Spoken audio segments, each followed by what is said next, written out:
The 93X Half-Ass Morning Show podcast is sponsored by Standard Heating and Air Conditioning. Winter's arrived, and with the holidays around the corner, it's the perfect time for Standard Heating's Black Friday Comfort Countdown specials. And right now is the time to become a Smart Club member and get your furnace in top shape before winter comes. Visit standardheating.com today. Comfort you deserve since 1930. The 93X Half-Ass Morning Show. 93.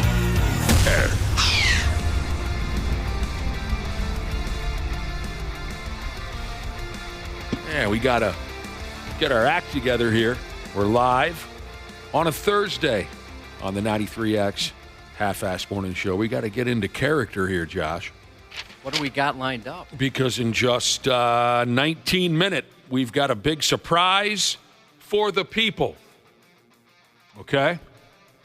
A big effing thing. You're probably saying, does it have something to do with a band coming into town? Yeah, maybe. You can find out in, still just 19 minutes away. You're a good guesser. And text us if you already know it. That's one of my favorite things. When the station is very excited for a major announcement. Everybody's pumped about this particular announcement. I'd love to know if everyone already knows what it is. Oh, I know what it is. Oh, you already know? Yeah. I'm waiting for word from corporate. It's embargoed even to us until 5:59:59. You know what's funny about that? I got a text yesterday from someone who's like, hey, do you have any insider information on the show coming to town? And it's so different around here that we used to, there'd be talk, right? A boss would say, hey, just so you know, there's a possibility so-and-so is coming to town. It's going to be a big show, big concert. We're really excited about it. Now nobody tells us anything, and I want to know who screwed it up. Somebody must have screwed it up. I don't think it was one of us. They don't trust us anymore. No, I don't know. No, they don't. But I know there's going to be a lot of people very pumped about this. Oh, yeah. And we've got a lot of access to tickets, so that'll be cool. Awesome. We'll be able to give away plenty if you're interested. So somebody asked you if you knew the inside information. I don't think I'm that guy 9 times out of 10 to know the inside information. No, I'm not at all. You know what it is, Nick? Since nobody really works here anymore, the office gossips are gone.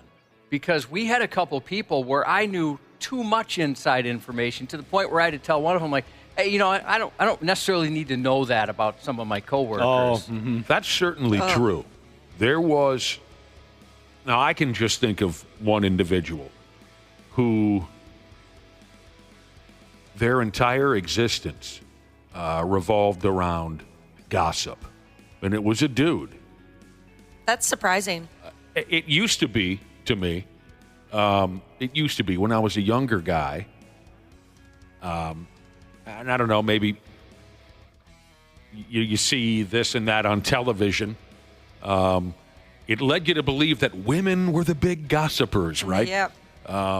Women standing around, going out to coffee or whatever, and then right that's talking trash. That's what I understood. But then when I got a little older and started working here, I realized that's not the case. The two biggest gossipers I've ever known in my life, both dudes. One, Josh was just referencing, he worked here in the building for many years. He's been gone for quite a few now. Not dead, he just went off to a new. And the other is one of my best friends. Both guys, both absolutely thrive on, did you hear this? Did you hear about that? Did you see this? Did you see? It's unbelievable. I don't think that they could exist without talking about what everyone else is doing. In the particular case of the guy that worked here, well, 2 things about him. One is he was very aware of what was going on. So it wasn't like somebody just saying things that wasn't true. He knew everything going on with everybody. And the other thing about him is, this is what I learned, the big gossips, what they do. The first thing they always say is, I don't really like to talk behind people's backs. I don't necessarily like to get involved in gossip. You're right about everything. The dude from the building, he wasn't just talking trash. He really knew, and I think Josh, that's because he was a good talker. Had a good personality. I think people trusted him. You know what I mean? Oh, yeah. And so he really got the truth out of people somehow, some way. Hypnosis, I don't know. But he was a good guy, a friendly guy, easy guy to talk to. So I think all the people in the building thought, well, I can confide in this person. Little did they know. I mean, this show, as most of you know, ends at 9 a.m., and it has for 27 years or whatever at this point. At 9:01, he would be in our studio saying, did you hear this? Did you know this? Did you hear this guy died? This guy got punched in the mouth. This gal had a baby. 9:01, he'd be in here, arms folded in front of his chest, with his back up against the wall to dump all of this out on us. Usually we enjoyed it. Sometimes we didn't, but usually we did. I'm jealous. I love gossip. I love hearing about gossip. You know, I hate it. And I think the reason is because I have a couple family members who are like that. They just want to be involved in it. Where if you're across the room and you're talking about something completely unrelated, they're like, what's that? I hate it. Oh, that's too much. Or I they hate kinda when people do that. Jump in on a conversation and start commenting on it. So I go even if I am I'm interested, right? Like I'm kind of peaked. But at the same time, sometimes I'll do my best. Well, all the time, I do my best to ignore it. It's one thing to be a gossiper, a completely different thing to be a friggin' eavesdropper, and I know those people too, and they make me friggin' nuts. No Hawk Welder Jesus, who I've met several times, and he's very intimidating. He said when he became a welder, he thought he was joining a crew of manly men. He said, nope, all we do is gossip. Yep. Yeah, so you're right, Nick. The biggest gossips I know are men. Boss got a DWI. Did you hear about it? You know, that kind of thing. You know, Donnie over there, knocked up his girlfriend. You hear about it? I learned this too late, and I don't know why I didn't figure it out. Like you said, he was such an affable guy, and everybody loved him. Really, I still do really like the guy, and I miss seeing him around here. Oh, me too. Yeah. We used to do so much stuff together. Yeah. You know, and so anyways, I realized too late, well, wait a minute.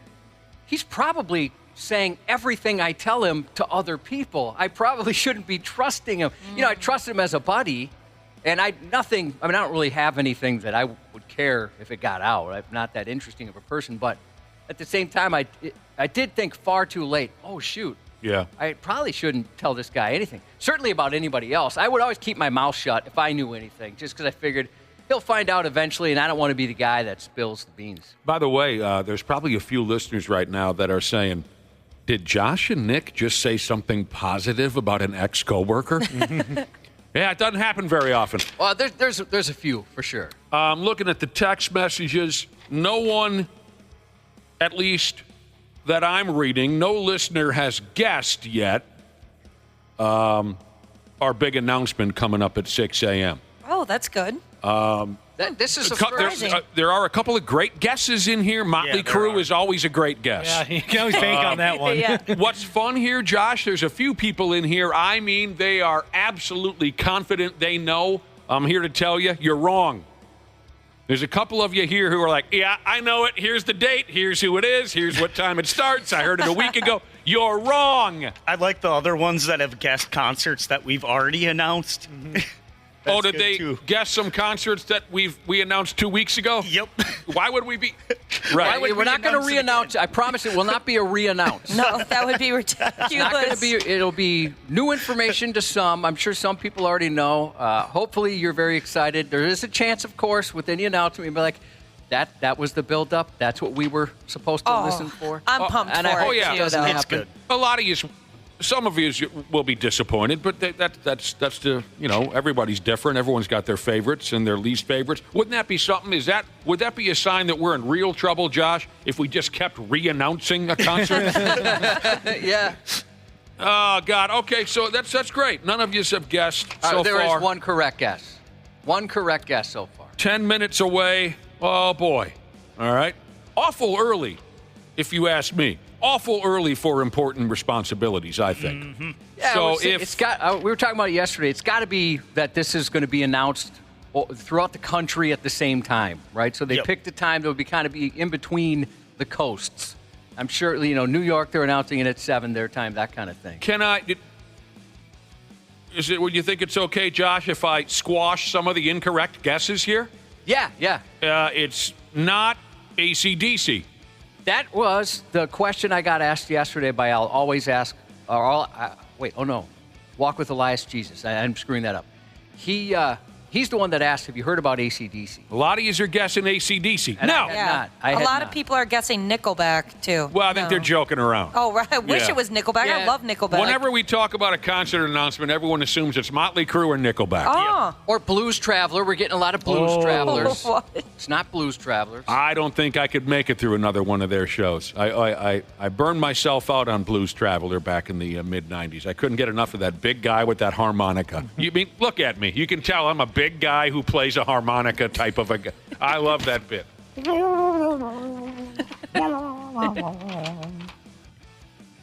Blues Traveler. I just remembered something. More like Lose Traveler. Hell yeah, Yeah, man. you know what I mean? If Drag that their asses. If that lead singer was still alive, he'd be like, he'd hide somewhere in shame. Lead He's just singer. rolling around in his grave. Oh, he's dead? Oh, I didn't know that. John Popper? Yeah, didn't he die a long time ago? Oh, now I feel terrible. Oh, no, did I just pull a Nick? You just pulled a Nick. I don't know. Are I you don't sure? know. Now I Yeah. feel terrible. I didn't. Oh, mean he's to- alive? Yeah. Mr. Popper, I apologize. Yeah. John Popper, 57, still blowing into that harmonica. How did I... Well, I'm thinking of somebody else, Yeah. obviously. Mr. Popper, I apologize. I'm He's- thinking of some please, other talented... He's not listening right Mouth now. harpist. He's stocking shelves at Hy-Vee. And Josh, Mr. Popper is his dad. He goes by John. You know, I love that bit, to be honest. I absolutely love that bit. So I was thinking about this gossip topic, and I'm really hoping they're not listening. Yes. But my wife, so we've got some guys doing some stuff at our house, fixing some things. What? When did this begin? Would you believe that this is going on again? Yeah. Yeah. And so Weird. my house is the biggest piece of garbage. Anyways, and my wife was saying they were gossiping about a particular guy they don't like. And so I forgot to ask them about it. The worker When they guys at got your there, house when they were kind of setting up and stuff. were gossiping about a fellow coworker of theirs? It's nobody I know. I didn't recognize the name. Ooh, that's fun. So, yeah, I'll have to, now that we're on the topic of gossip, I'll Yeah, have to get the find out deets. who it is. Or if you are listening, text me. Let me know what's wrong with this guy. I want to know. You ever had any ridiculous gossip spread about you and you had to, what's the word I'm looking for? You had to encounter is not the word. Confront is the word. And you had to confront somebody and say, look, what's with this BS you're spinning about me? Yes. Anybody? Yeah. What was the ridiculous gossip about you, Ashley? It was in high school, and I was a freshman, and I was dating this guy for probably like 6 months. And there was this girl that was going around, his ex-girlfriend was telling people that, like, I was hanging out with other dudes and, like, doing stuff with other dudes. And Cheating. I was not doing that thing. And Well, so... okay, but wait a minute, Ashley. I said a ridiculous rumor. And that's not a shot at you. Being accused of cheating isn't really ridiculous. I mean, It made me mad at the time. Especially in high school. It pissed you off. It pissed you off. Yeah, and so... But it wasn't like anyone said you had, like chlamydia or something. you were an alien or you She's got a baby on the way. you had a tail or something, Well, the best part about this story is that when confronted, she called me a couple names that I didn't like. Ho? Yep, along those lines. That's not right. And I snapped and just like screamed in the lunchroom and ratted her out for having sex with somebody else's boyfriend. Like she was the other woman in a relationship. Screaming above all the noise in the lunchroom and calling her a slut and claiming she... Yep, and the lunchroom went completely quiet, and I noticed that the girl who was dating the girl that was dating the boy that she was messing around with, the one that was getting cheated on. I'm lost. I'm lost, She too. ran out of the lunchroom just completely crying because that's how she found the out. girl you screamed at. All right, I don't know. I don't know what happened there, but anyway, so you were accused of cheating on your boyfriend in high school. Yeah. I mean, this also, I guess, isn't ridiculous, but I had it's got to be 20 years ago. My dad called me on the telephone, and he said, what's your deal? You out drinking all day? And I said, what are you talking about?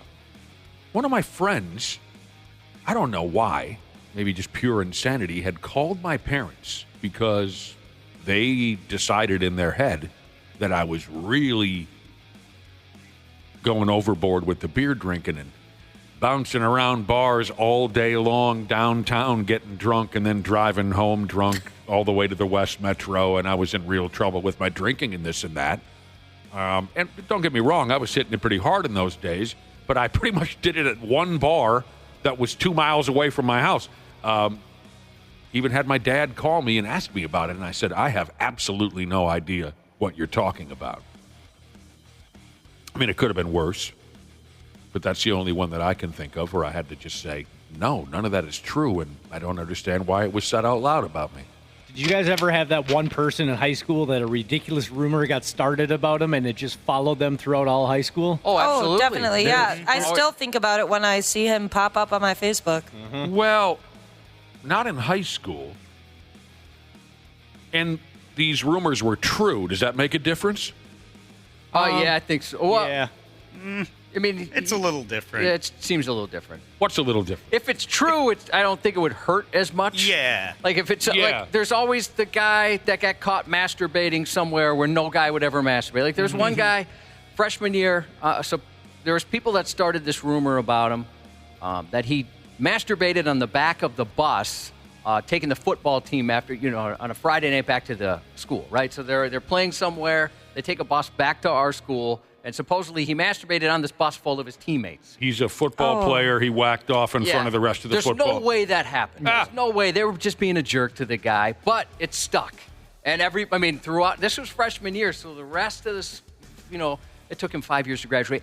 But the rest of that time he was there. And now everyone calls him Spanky. Yeah, pretty much. Yeah. That sucks. He was the guy I was telling you about that did the same bit you had where he's coming up. You don't even recognize me, do you? When we were on our boat in our 5-year anniversary or 5-year reunion. Oh, he did the you don't really even remember who I am bit at a reunion. And I had to tell him, I can't stand those people. Well, it was weird. I thought he was joking because we all had name tags on. You know, so I'm like, which was even at the 5-year reunion, I thought, is our memory that bad? I feel like I just saw all you people.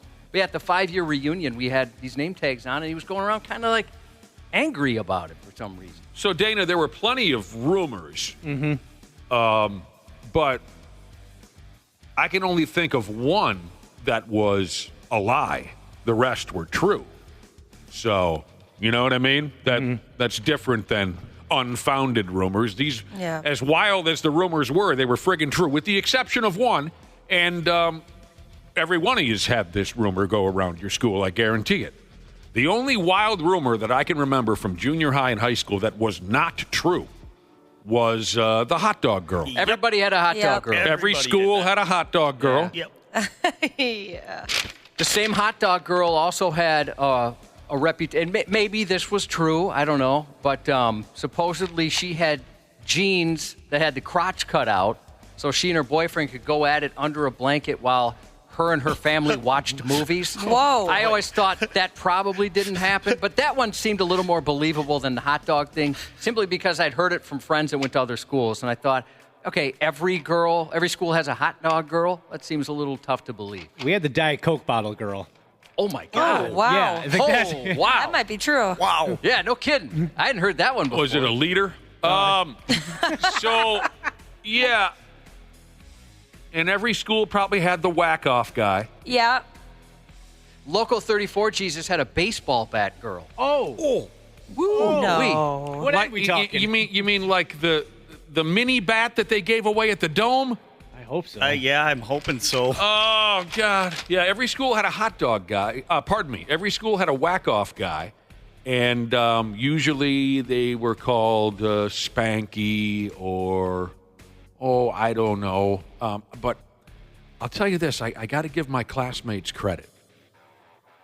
We, of course, had a whack-off guy, like Josh was explaining, someone who was caught masturbating at camp or whatever. And it was true. And I got to give my classmates credit because the nickname that they hung on the guy, I thought was wildly original. And you young people probably won't understand. His nickname, Josh, it wasn't Spanky or Wacky or whatever. His nickname? Sport Shake. Dude, that's pretty good. Yeah. Yeah. You guys don't get it, do you? I get it. Oh, you do? Yeah. Okay. Oh. Sport Shake. Well, I Like wonder one of these that you shake. Yeah, it was a little drinky that was popular in the late 80s. A little drinky. It was kind of like chocolate milk. And you had to shake it up before you pop. Nowadays, Sport Shake. Young people are so comfortable with the topic. Right. I bet the masturbation thing, okay. I mean, nobody's going to care. We've mentioned this many, many times. It was a scandal when we were growing up. Yeah. That's a good point. You didn't talk about it. We always had fun when Sports Shake walked into the lunchroom or whatever. Not bad. Here goes Sports Shake right there. That might even be like an endearing nickname now. It is. It's cute. Ladies and gentlemen, it is 6 a.m. 93X presents Motley Crue. What? I didn't even know that. I thought it was something different. I got a different email. No, 93X presents Nickelback. No, I got a different one, too. 93X presents John Popper. 93X presents Linkin Park. Yay! It's going to be awesome. They're calling it the From Zero World Tour 20 plus 25, and they're playing August 27th at Target Center. Tickets go on sale next Thursday. To you mere mortals, next Thursday. It's going to be like a noon type of a thing. Next Thursday, November 21st, tickets go on sale at noon. Their new album comes out tomorrow. F me running. I'm excited. Yeah, I know. This has been very excited. really big around the building, for sure. But you preferred elite types, folks who listen to this here radio station. You can get your tickets early with the 93X pre-sale next Wednesday. So a day before the mere mortals can get their hands on the tickets, you special people can get them next Wednesday. That's the 20th of November from 2 p.m. to 10 p.m. All you've got to do, head over to 93x.com and use the pre-sale code 93X Radio. Starting right friggin' now, because we're about ready to dump some tickets on you right now. Starting now and all through the weekend, 93X is giving you the chance to get your hands on tickets before anyone in the Twin Cities can, for free. We're calling it our Linkin Park Win It Before You Can Buy It Catchy. type of a thing. Tune in, just keep listening. And when you hear the Linkin Park keyword to text in, you do. And that's how you win. Right friggin' now on the Luther Bloomington Kia text line. Text the word HABIT, H-A-B-I-T, HABIT to 651-989-9393 for your chance to see that show. Again, Linkin Park, From Zero World Tour 20 plus 25. That's Wednesday, August 27th at Target Center. So excited. The word is HABIT, and the number is 651-989-9393. Linkin Park was the second album I ever bought. The first was Smash Mouth, unfortunately. I think it was one of the first for me too, Wapo. Yeah. The first record you ever bought was Smash Mouth. Yeah, hey now, you're an all-star. I was pretty young. I could see you being really into that. I could see you still being really into that. It's a catchy tune. It is. It is very. It's one of those where you're like, oh, man. All right, I guess I'll listen. It's adorable. Is it because of Shrek? Yeah. Yeah, that's what I always think of. I think of Shrek. Yeah. I love this text on the announcement we just made. You bastards. I was in front of my radio with my Chad Kroger shirt on, and now I'm crying. Some of you are heartbroken. First record, Smash Mouth. Second record, Linkin Park, you say? Yeah, Meteora. That was the one I absolutely fell in love with. Every single song on that album, back to back. It was First so record, good. Josh, go. Well, the first, it was shared, right? My parents bought us a 45 for... Oh, I remember this. Don't tell me. Oh, is this that wacky-ass Like a Virgin story? Yeah. Which is weird, right? That still strikes me as so bizarre because you came from this brutally Catholic background, but yet your parents bought the family a copy of Madonna Like a Virgin. Yeah, so I was in fourth grade, and then, my brother, sister, and I were all like a year apart, so my brother third, my sister second. And they bought us this, and I wonder if they assumed it was like a Virgin Mary thing, right? I think that because must be. She had a religious theme, Madonna. She would wear the crosses and stuff like that. So maybe my parents thought it was a religious thing. So our very first was the Like a Virgin 45, and then we had the Thriller 45. Oh. That is, your folks must have been lied to, or they assumed that this is going to promote virginity or something. Yeah. I think that's exactly right. F me there's running. no way if they knew. And I didn't know. I had no idea. And when I was, fourth grade, I didn't know what a virgin was. And so do you remember putting it on the turntable, and then next thing you know, you and your brother are saying, I made it through the wilderness. Oh, heck yeah. And you're dancing around the house. Yeah, definitely. You had no idea what was happening. No clue. No clue whatsoever. First record for me, Rush, 2112, Kiss Destroyer on the same day. Wow. That's great. Come on now. We forgot. I'm assuming everybody had this kid at school, too. And thank you to the brother and sisterhood.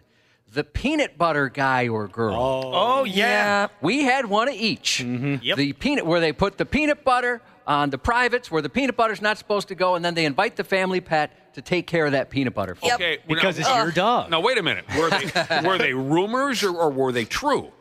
Well, It I had couldn't to be tell you. rumors. I don't know. Well, But 'cause I remember hearing the rumor. I couldn't confirm whether or not it happened. I think the one at my school was true, Nick. Was it a guy or a girl? It was a girl. Well, I witnessed one. Oh, No. gross. Was murder involved afterwards? I would not be able to watch that and not just completely destroy the person that was doing it. No, there was no murder. No? So you had a gal at your school. The rumor was she put some peanut butter down there and then said, Yep, I had a couple friends that Come on, knew for sure it happened. So. come here, puppy. Yep. My ex's really good friend got the nickname in high school Skippy because of that. That's a pretty good nickname. Oh, that is. I like that's clever and it's subtle. It's biting too. Yeah. See, I witnessed it, but it wasn't peanut butters. But it was someone calling over their dog to clean them off. But it wasn't peanut butter. Do I want to know what it was? It was just a dog treat. I mean, it's disturbing, but that seems better. And they rested the dog treat on themselves. Oh, gosh. And then the dog came over and... No, don't. Why? Poor dog. I wouldn't be able to look at my dog It was the so same bizarre. ever No. again. It was one of my best friends. He just said, hey, come here, look at this. And he was sitting in his kitchen with a dog treat on his Johnson. And what time is it? We got to get going, right? There was We got to another- get going. Well, yeah, I don't want to end on a dark one. What was dark? Well, there was another rumor that I just remembered that was pretty dark. But now you changed your mind? Yeah, it's pretty dark. Yeah. And now you've changed your mind? I mean, I'll tell you if you want to know. I heard. Wait. Here's a possibility, Josh. We'll end this break. We'll come back to do the stupid news. You can tell us then, and then we won't be ending on a dark note. We'll be beginning with a dark note. That's the way to go. Yeah, because we could change things around. Would that make you feel better? Yeah, definitely. I know how you operate. Yeah. Excellent. Again, we're very excited to be part of the Lincoln Park Show. 93X presents Lincoln Park From Zero World Tour 20+25 coming up this summer at Target Center. I'm sure now that we've let the cat out of the bag, there'll be information all over 93x.com. And I'm so excited. We'll come back with the stupid news and Josh's dark, terrible story when we return on the Half-Assed Morning Show. There's a douchiness to them. The 93X Half-Assed Morning Show. It is that time of the year at Standard Heating and Air Conditioning. Winter's arrived, and with the holidays around the corner, it's the perfect time for Standard Heating's Black Friday Comfort Countdown specials. And right now is the time to become a Smart Club member and get your furnace in top shape before winter comes. Schedule your tune-up, boost your indoor air quality, or grab huge deals on a new system. Do not wait. Visit standardheating.com today. Comfort you deserve since 1930. This episode is brought to you by Progressive Insurance. You chose to hit play on this podcast today. Smart choice. Make another smart choice with AutoQuote Explorer to compare rates from multiple car insurance companies all at once. Try it at Progressive.com. Progressive Casualty Insurance Company and Affiliates. Not available in all states or situations. Prices vary based on how you buy. Former Navy SEAL Sean Ryan shares real stories from real people from all walks of life on The Sean Ryan Show. Former U.S. Navy Admiral Tim Gallaudet. How did you get involved in this whole UFO thing? One day, I get this email on the Navy's secret network. If any of you know what these are, tell me ASAP. F-18 pilots captured video of this UAP zorching over the water, just a little round sphere. And so I knew right there, that was something not ours. The Sean Ryan Show on YouTube or wherever you listen. Stupid news on the Half-Assed Morning Show. Ah, dang.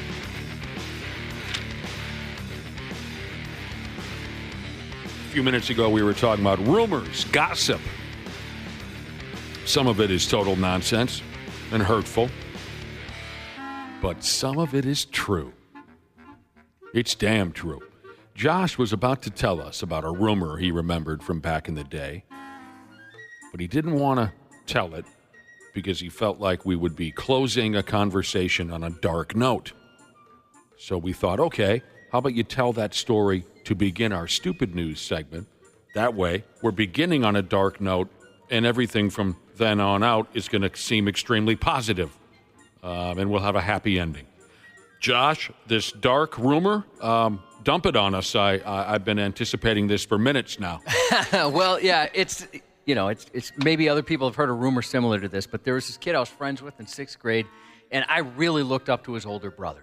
I mean, I thought he was just like the coolest guy. He looked cool. He had girlfriends. He was just an awesome dude. And then I started hearing rumors about him that their house cat, he would put in the microwave. No. For short amount of time, and then eventually a little bit longer and a little bit longer and a little bit longer. Kitty in the microwave. Yeah, this poor cat in the microwave. And then one day there was no more cat. No. And my buddy told me, yeah, he eventually went too far. Oh, my God. I mean, the cat never developed any superpowers or anything cool. Unfortunately, he microwaved his cat to death. That is terrible. So you know that rumor to be true, or it still kind of hung there and you never got a straight answer? I don't know for sure. I do know the cat passed away, and I'd heard this rumor. I never saw it happen, but I heard like he and his buddies would do this. Kitty in the microwave. If that actually happened, that's like serial killer vibes. And I know. Well, I knew it was. Obviously, I felt sick about it as a 6th grader. But you're right, Ashley. I thought about it when I got older. Like that is serial killer vibes. If that was true. But I no longer looked up to him. Believe it or not, ruin it. Yeah. When you hear somebody may have microwaved a cat to death, it changes how you feel about it. Yeah, that changes things. I was just going to say the exact same thing. Growing up, I knew a Kitty in the microwave guy. And when I saw him do it... Oh, you actually saw it. It changed everything. That's not right. It's horrible. It's evil. And I was a 5th grader or whatever, and I never looked at the guy the same. And this was a friend of yours? Yeah, friend. Yeah. Oh, man. You put a Kitty in a microwave, you should go to prison. Is this the guy that was in the... No. Okay. Not the guy that's in the nut hut. Different guy. How's he now? As Wapple would say, different. Different. How is he now? Yeah, do you still know or hang out with him or anything? Totally out of his mind. Oh, I bet. See, we had a... Totally. Is this the guy that lives in the woods or something like that? No. Different Oh, guy. my gosh. Different dude, than the guy people. who lived in the woods. So not the guy that's in St. Peter. No. Permanently. Right. Not the guy that lives in the woods. No. Was it the different guy? Was it the ninja guy? Not the ninja guy. Oh, that guy's cool. You're making cool, some good Wapple. guesses. You're talking about the guy. See, the ninja guy was not one of my friends. He was just a classmate, and he would dress as a ninja, and he would hide in a tree, and then he would inform us how easily he could have killed us as we passed him by. Oh, I love that guy. But do you see what I mean? I didn't want to end a break with that terrible story. Of course. I'm going to tear up. It's just a thinking terrible about it. story. It's evil, and you should go to prison for a long time. If you put a Kitty in the... I got a Kitty. I do too. I love that sumbitch. Yeah, they wouldn't like going in a microwave. I was just going to ask, I bet that's difficult to get a cat in a microwave. Yeah. We had someone who put a hamster in a microwave. I hate everybody. Okay, I can give you more information as to who this guy was, the guy that I knew when we were kids who put a Kitty in a microwave. I can help you figure out who it was. It wasn't Wang, was it? It was, of course not. It was not Wang. Wang would never hurt anything on planet Earth. He's the sweetest sumbitch, clueless as all hell, but the sweetest sumbitches. Josh, it was the guy who misspelled Y. Oh, okay. Yeah. Oh, yeah. That makes sense. He I was guess. so dumb. Yeah. He was so dumb that after we got out of high school, he didn't know how to spell Y. The cat. How was the cat? Keaty was fine. All right. That's good. Superpowers? Oh, multiple superpowers. Oh, that's good. Then. Super kitty. Smell a little bit like old Hot Pockets and stuff that was in that microwave. Yeah. It smelled like tuna casserole. Yesterday's tuna casserole. All right. Here we friggin' go with the stupid news. Josh, here's how you know that you're dealing with a real tough guy. Real tough guy.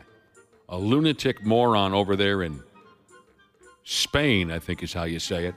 A lunatic moron over there in Spain beat the ever-loving hell out of 7 monks at a monastery. Nothing more badass than tuning up a group of effing elderly men who have taken a lifelong vow of peace and love. Nothing tougher than that. I thought they all knew like karate or something like that based on some action movies. You as a monk, you'd really have to piss a guy off, I would think. I can't imagine beating up a man of God, no matter the religion. What a pile of garbage. I can't imagine beating up a man, much less a man of God. The story here calls the attack a, quote, religious rampage. Oh, man. You know, sometimes too much religion mixed with good old-fashioned insanity can be a real effing problem. Numbnuts, the guy who beat up all these monks, he used weapons on the monks. He beat them with a stick. He beat them with a bottle. He beat them with what they call here a historical artifact, which turned out to be the staff from the statue of St. Louis, if you know what that is. I certainly don't, but I'm going to go ahead and say that I wouldn't like to be hit over the skull with it. So he borrowed a staff, Josh, from a statue in the church, and he beat the monks with that too. 7 monks were injured. One of them's in critical condition.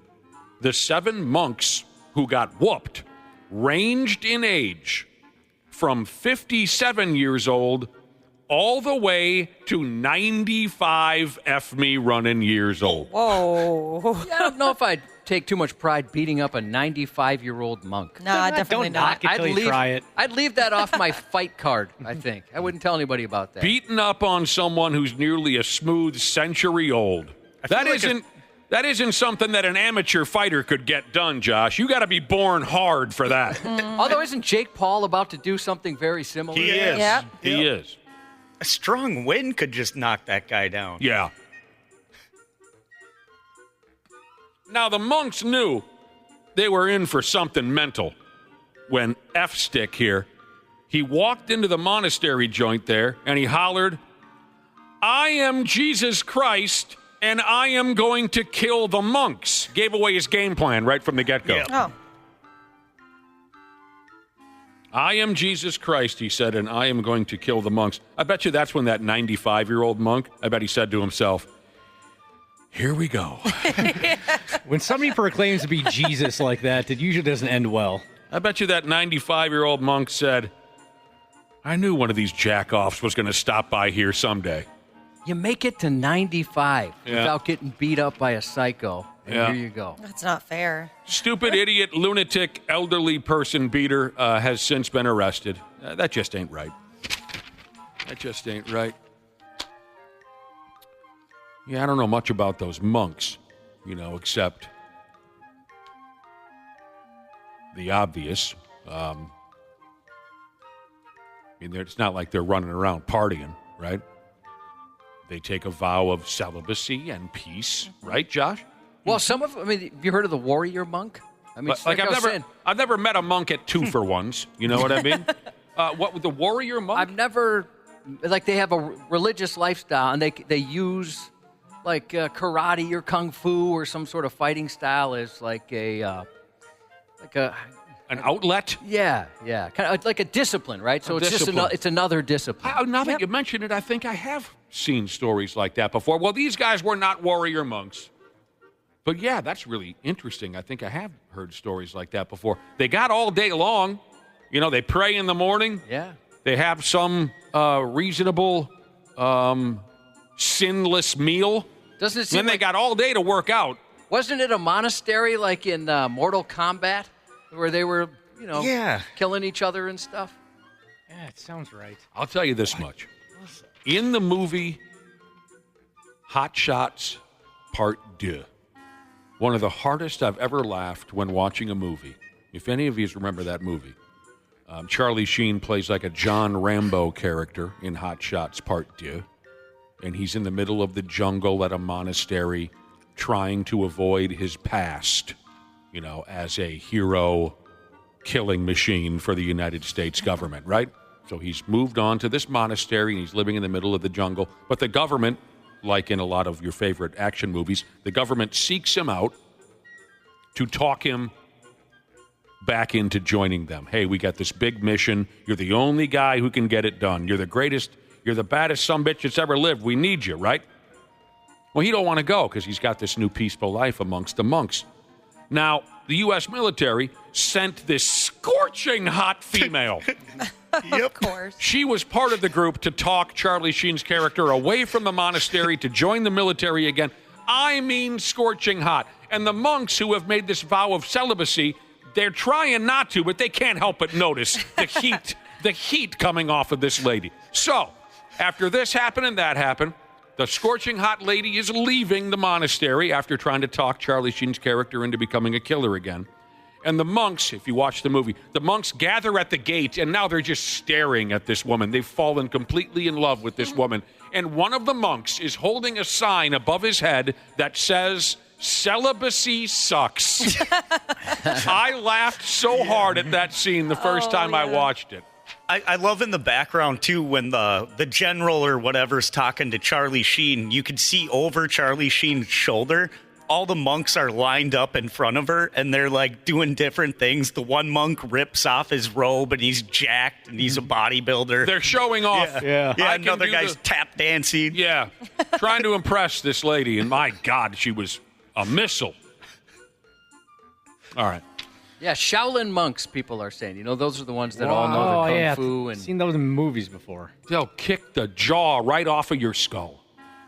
And what was that? I got to find it. You'll say, which one of y'all kicked me, right? And you'll wonder, where did my jaw go? They've kicked it clean off of your skull.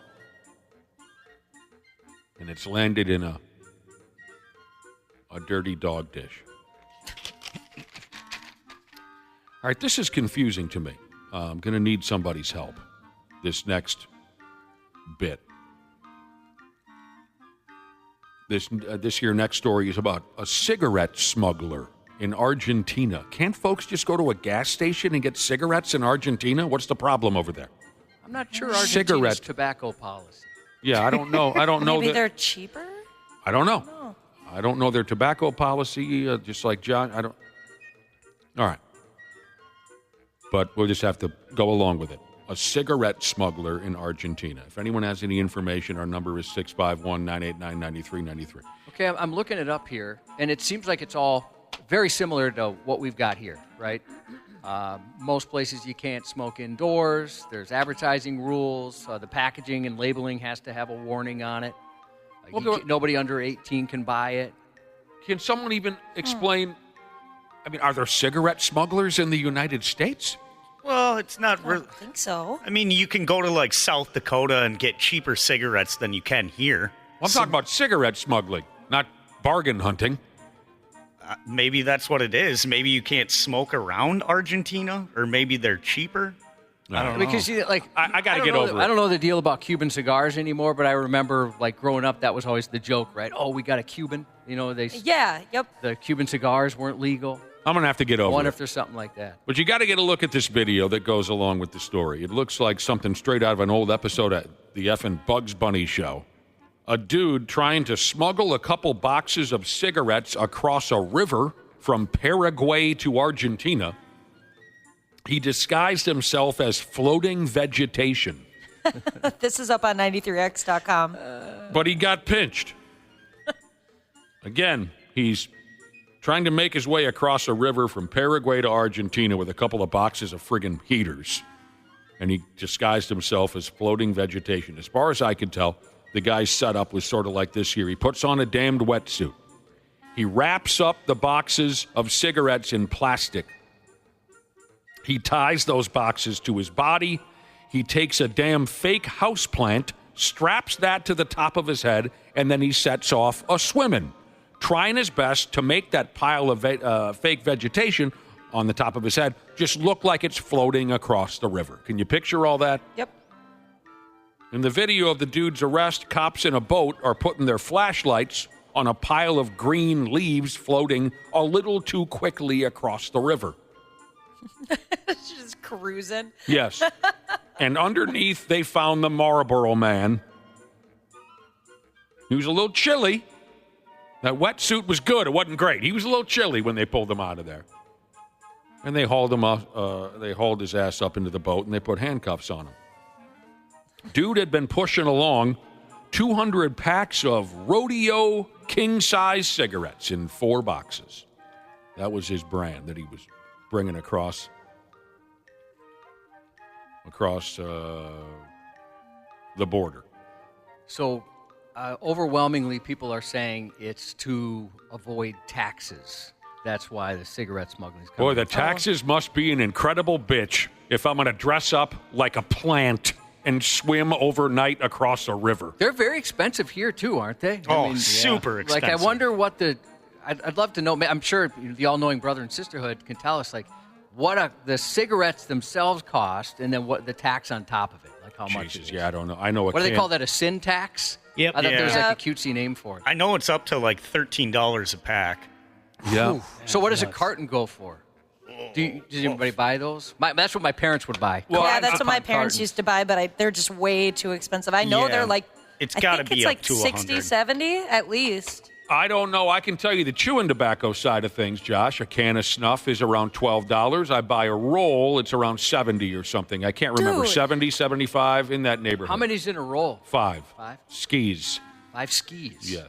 Holy cow, many days that has gone up. How many days does one tin last you? Oh, 5 cans of chew lasts me 6-7 months. Oh, okay. No. Shut up. You have a look liar. on your face that's that would be crazy. Have like half a pinch a day, not even. Yeah, like every other day he just smells it. And then he'll use it on the off days. Yeah. Dude floated across a river to try to smuggle cigarettes. One of the cops said none of us had ever seen a plant like that floating so fast on top of the water line it made us take a closer look. These friggin' cops in, what's the part of the world again I said? Argentina. They suck at nicknames. They nicknamed him Aquaman. For God's sake, sit down and think about this before you say it out loud. Yeah, that sucks. You could have called the guy Smokey. You could have called him Michael Phelps. You could have called him the cigarette boat. But they settled on Aquaman. I'm disappointed. Like you said, very Bugs Bunny, and I've told you guys before, one of my best buddies, Mucho Grande. He was given that name by a lady who saw his penis. Oh. He, with the apartment we lived in right across the street, every year the Boy Scouts in the parking lot of a car dealership would sell Christmas trees, and he stole one. He stole a Christmas tree from a Boy Scout parking lot for charity, right? And he pretended he was a tree crossing Lindale Avenue in Minneapolis.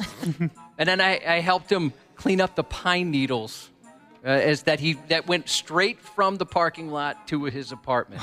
Is he cheap? Was it just being young guy foolishness, or is he cheap, tight? We weren't making any money. That was part of it. He probably didn't have the money to buy it. But I think it was for comedy, because all of us my apartment faced Lindale.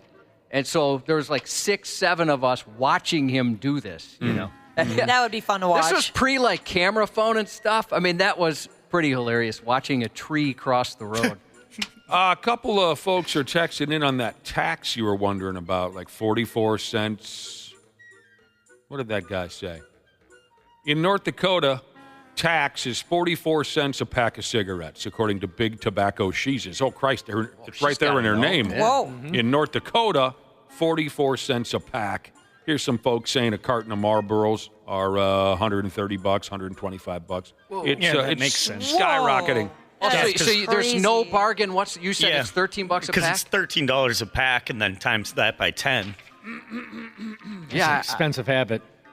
Yes, it is. So I always thought like my parents bought the cartons because they were cheaper. It used to be. Yeah. Now I don't think they can do deals on cigarettes. Now it's just so you don't have to go back to the gas station as often. You're probably right, Wapple. There's probably like laws on that now. No Black Friday sales on Cowboy Killers. Yeah. That would be awesome. But I do remember like passing some gas stations and they have that banner up that says lowest cigarette price in town. Or lowest by law, they always say. Yeah. One of the silliest things I ever saw on an ice fishing trip once with my dad and a few other guys. These other guys kept snatching my dad's cigarettes. You know, you ever drink with those folks who just suddenly decide they're going to smoke for the weekend? Oh my gosh! Yeah, so many I people encounter think them all the time. So a couple of my friends, all the time. while we were hate ice that. fishing, a couple of my friends decided, well, they're going to smoke this weekend. They knew my dad would bring a carton of cigarettes, so they kept snatching his cigarettes. Oh. And my dad was getting tired of it. That night, my dad went to sleep in his bunk in the fish house, cradling his carton of cigarettes like a mother would hold its baby. Yep. And so I watched him fall asleep. He's holding the carton up against his chest, lying on his side, so the scumbags wouldn't snake any more of his heaters. That's adorable. It was cute. Having an e-cig, people will just walk up to me and take it out of my hand.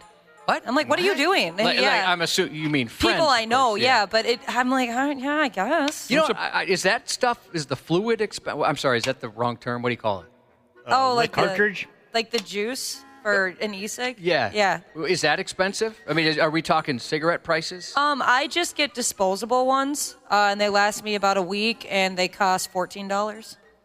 I'm surprised you're not dumping any jujitsu moves on those people who are snatching that vape rod right out of your pocket. Well, you're more stabby. It makes me mad, especially if I forget that they have it and I go into a panic. Like, where's my e-cig? Oh, I hate it. All right, back to a better nickname for the guy who tried floating across the river disguised as a water plant. I like cigarette boat. Running on spares, Jesus said, how about Shrub-Marine? Perfect. That's good, too. That's my favorite. Chili's, you guys, one of my favorite restaurants. Yeah. Great place. It's so good. They're triple dipper. Yum. I'm happy to go to Chili's, even if I know you're taking me there to end our relationship. Give us the backstory on that again, Dana. So I was dating a girl in college, and Come on, the true story. I was stalking a girl in college. You were in college. She was much younger. I had a girlfriend in college, and she was kind of very controlling and kind of rude, but it was one of those things you put up with it because of the obvious reason. And she was complaining about this and that, about the pants I was wearing. She made me change my pants. I was already frustrated with her. We go to lunch at Chili's, and then she's complaining about, because she grew up in Edina, and she's claiming about how teachers are overpaid, and it's a crap they don't have to work during the summer and this and that. And I come from a family of teachers. I finally just put my face on I'm done. I can't do this anymore. This is not worth it. She's like, are you breaking up with me at Chili's? I go, yeah, I am. And then she sat there in silence, watched me eat my wings, didn't say a word. The tab comes, and I thought, well, I just dumped the girl. I should at least pick up the tab. But since she made me change my jeans, I never switched the wallet to order the new jeans, so she had to pay for the tab after just getting dumped at Chili's. And I can't remember, did you order food after you broke up? No, the food got put down in front of us about 10 seconds after she realized that I wasn't joking, that I was breaking up with her at a Chili's. So the moral of the story, or where it went from there, was what? Basically, our friends group calls breaking up with someone taking them to Chili's. There you go. Or you say something like, how are things going with Sarah? I don't know, man. I think she might be taking me to Chili's soon. You know, there's many times in my life, almost daily, I feel like a douchebag or think, oh, dude, that could have been so douchey. I didn't mean it that way. And probably the biggest was that Chili's-related story where you said, hey, Nick said, I took my girlfriend to Chili's last night. And I was like, oh, dude, that's awesome. Yeah. And I was super excited because I had just been thinking about Chili's because I lived kind of close to one. I love their chips and salsa. I was like super excited. And Ashley's looking at me like, what a dick. I was like, oh my gosh, Josh. And I didn't get it. I was like, why does she seem so mad at me? Maybe she doesn't like Chili's. And then all of a sudden it sunk in. You guys are all looking at me kind of waiting like, eventually he'll figure it out. We see the gears moving. Yeah, watching the wheels move. And that's what happened. I used that slang term to legitimately describe a breakup. You didn't catch on to it. I didn't catch on at all. And I expected that because it's not as if we say that every day. I expected that someone might have been a little lost, and it was Cubby. And Sometimes I shiver thinking of that look that you gave me, Ashley. I was just flabbergasted. The childlike wonderment you had, Josh. You're so happy. You're like, oh my God, did you get the fajitas? Yeah. Yeah, and it was weird because I'm like, I was just thinking about them, I still feel like a dick. Police in North Carolina spotted a python slithering around in the parking lot of a Chili's restaurant on November 5th. Python slithering around the parking lot at Chili's. I've never seen a loose pet snake. Have you guys ever? No, probably neither. Not in public. Maybe I remember a couple brothers that I hung out with when we were very young had a big stupid snake, and I think maybe it went ripping through their house, but no, it's certainly not in a parking lot or in a public place. One time, I was driving behind a car. I was turning left, and someone's window was open, and I saw a snake head come out. And then the dude was sitting there driving with a snake. That was a That's penis, cool. Wapple, I'm sorry to say. A red penis. Yes. Depending on how tight you squeeze it, yes. Too much sun. Police in North Carolina spotted a python in the parking lot at Chili's. The cops taunted and beat and then trapped the snake and posted photos on their official Facebook page to let the owner know they had retrieved the damn thing, if there was an owner out there. And a gal by the name of Christina Scheel showed up to claim the snake. It was a python called Una. Pretty name. That's a pretty name. Yeah, I like it. It's terrible. It's a good snake name. UNA? Different. Una? Una. Yeah. That's dumb. Maybe she went to the University of North Alabama. I could be. I wonder if it's a school-related thing. The python with the terrible name, they say it might have been hiding in the owner's car and then busted out the vehicle when the lady was gorging herself at Chili's. That was their theory. Una's fine now, but likely disappointed that she's back in a cage in that lady's apartment as opposed to slithering around town. Right? If I'm a python, I don't want to be in some lady's cage. I want to be slithering around town, swallowing up small cats and dogs and whatnot. I love snakes. You do? Yeah, I wouldn't own one. They seem kind of complicated with all the stuff you got to do. And I couldn't, feed it crickets or whatever they eat. That's gross. What about mice? Or dead mice. It's or fun anything. feeding the reptiles crickets. You couldn't even feed it a dead mouse? No, I don't think I could. I not Watching that, yeah. Yeah, Pythons, not a fan. pythons, if you're curious, are legal pets in North Carolina. I don't know the story around here, and I can't say that I care. Yeah, you like snakes, huh, Josh? Yeah, I do. I think they're pretty cool. I tried to help a garter snake across the road this summer, and he was kind of a dick to me. I'll be honest. He didn't know you. No. Hulk Hogan, didn't he have 24-inch pythons? Yeah. He claimed that, yes. Jake the You're snake. not buying it?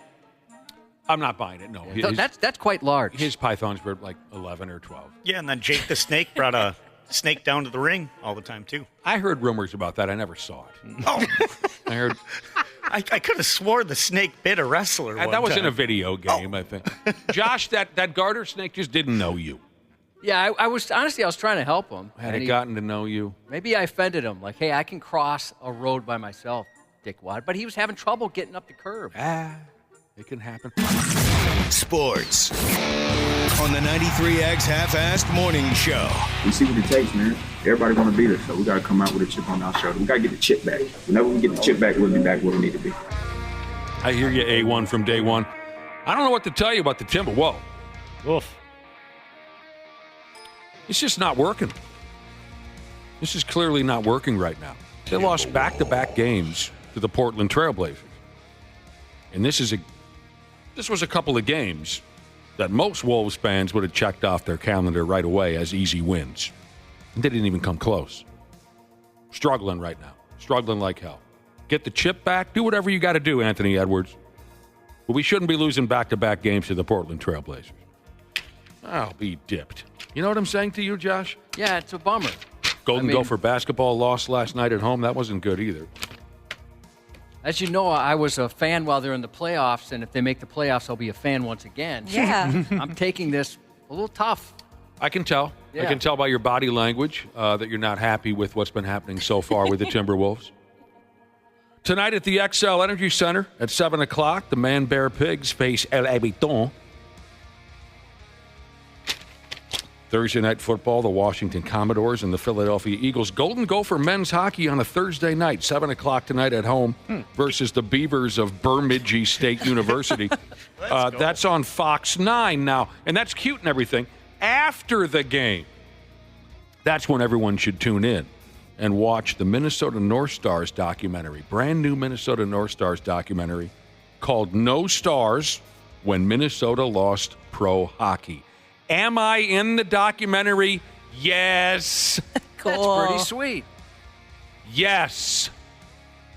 And at 7:30, we're going to talk to the producer of that documentary, a fella by the name of Sean Skinner. I got a sneak preview of it last night. I thought it was wonderful, really wonderful. So I'm excited to talk to Sean. Also at 7:30, C Willi Myles will be here, and of course, Randy Shaver. Josh's News is coming up next. There's a douchiness to them. The 93X Half-Assed Morning Show. It is that time of the year at Standard Heating and Air Conditioning. Winter's arrived, and with the holidays around the corner, it's the perfect time for Standard Heating's Black Friday Comfort Countdown specials. And right now is the time to become a Smart Club member and get your furnace in top shape before winter comes. Schedule your tune-up, boost your indoor air quality, or grab huge deals on a new system. Do not wait. Visit standardheating.com today. Comfort you deserve since 1930. This episode is brought to you by Progressive Insurance. Do you ever find yourself playing the budgeting game? Well, with the Name Your Price tool from Progressive, you can find options that fit your budget and potentially lower your bills. Try it at Progressive.com. Progressive Casualty Insurance Company and Affiliates. Price and coverage match limited by state law. Not available in all states. Former Navy SEAL Sean Ryan shares real stories from real people from all walks of life on The Sean Ryan Show. Who is somebody you'd like to see on the show? I think Tommy would be really funny. I would love to interview Tommy Lee. I was on a tour bus with Tommy Lee. I stayed on tour. We went to a few shows, and he drops me off. And my mom sees this Motley Crue tour bus, because my mom obviously knows who Tommy Lee is. She's like, "You were just with Tom." And I was like, "Yeah." The Sean Ryan Show on YouTube or wherever you listen. Half-Assed Morning Show. 93X. Hey, the economy's tough right now, so yeah, I mean, free cash, but yeah, that's crazy. I don't blame anybody for picking it up, though. Drivers leaped from their cars to snatch up cash scattered along a Rhode Island highway last week after a man rushed across the road carrying handfuls of loose bills. The 61-year-old had pulled over on the interstate about 5:41 a.m. last Wednesday, reportedly clutching bundles of cash for some reason as he darted into the traffic lanes only to be struck by an SUV. Well, that impact sent money flying across the roadway, and before troopers could secure the scene, other drivers left their vehicles to grab the windfall, weaving through traffic to collect the loose bills. They didn't check on the dude. They just ran for the cash? Nope, they did not. Some people might not have known, police say, but some people definitely did. Crap. I'm sorry, what was he doing running across the road with a handful of money? They don't know.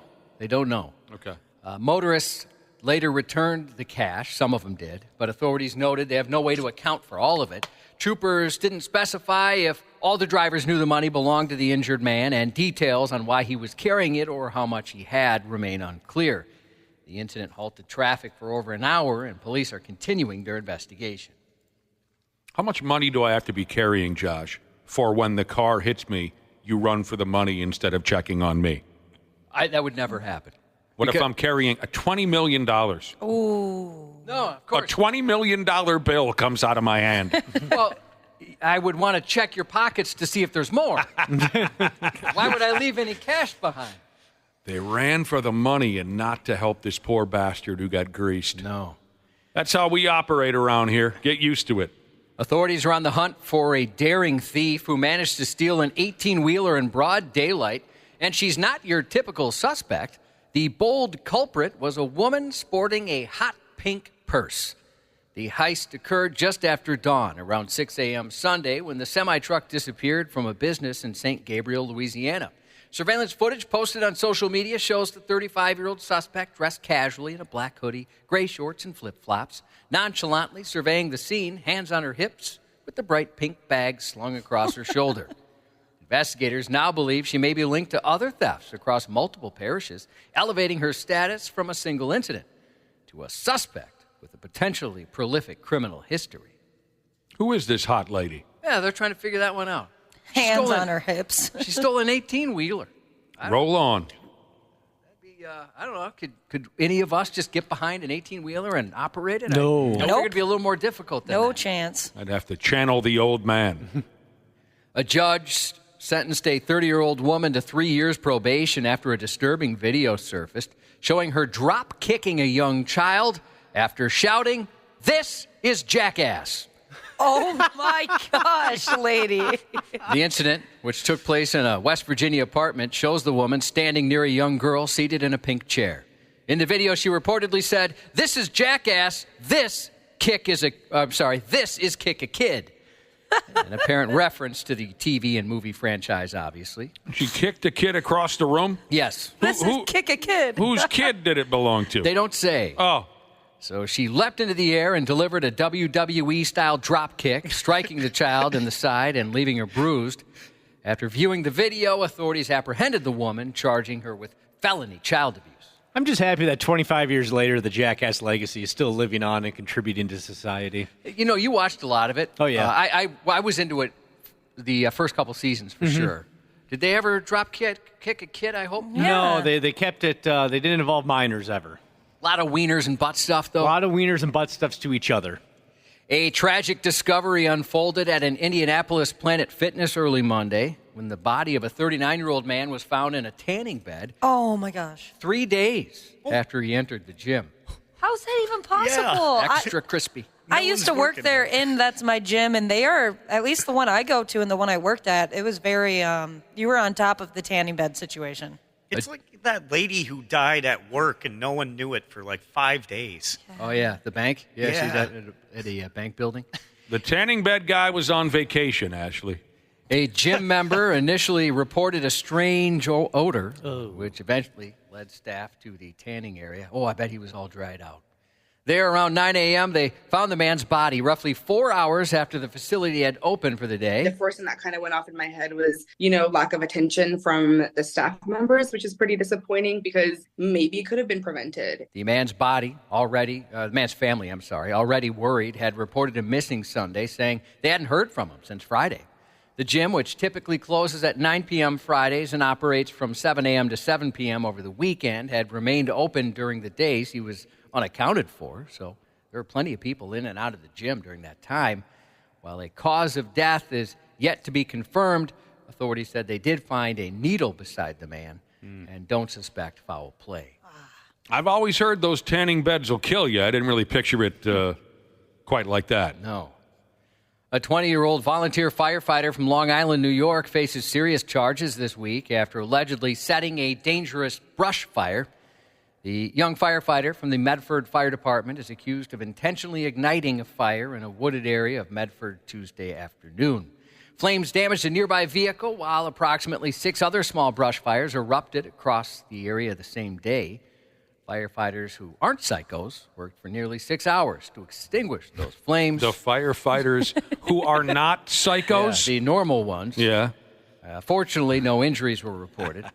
In response, the department suspended the guy and stated he will face termination if found guilty.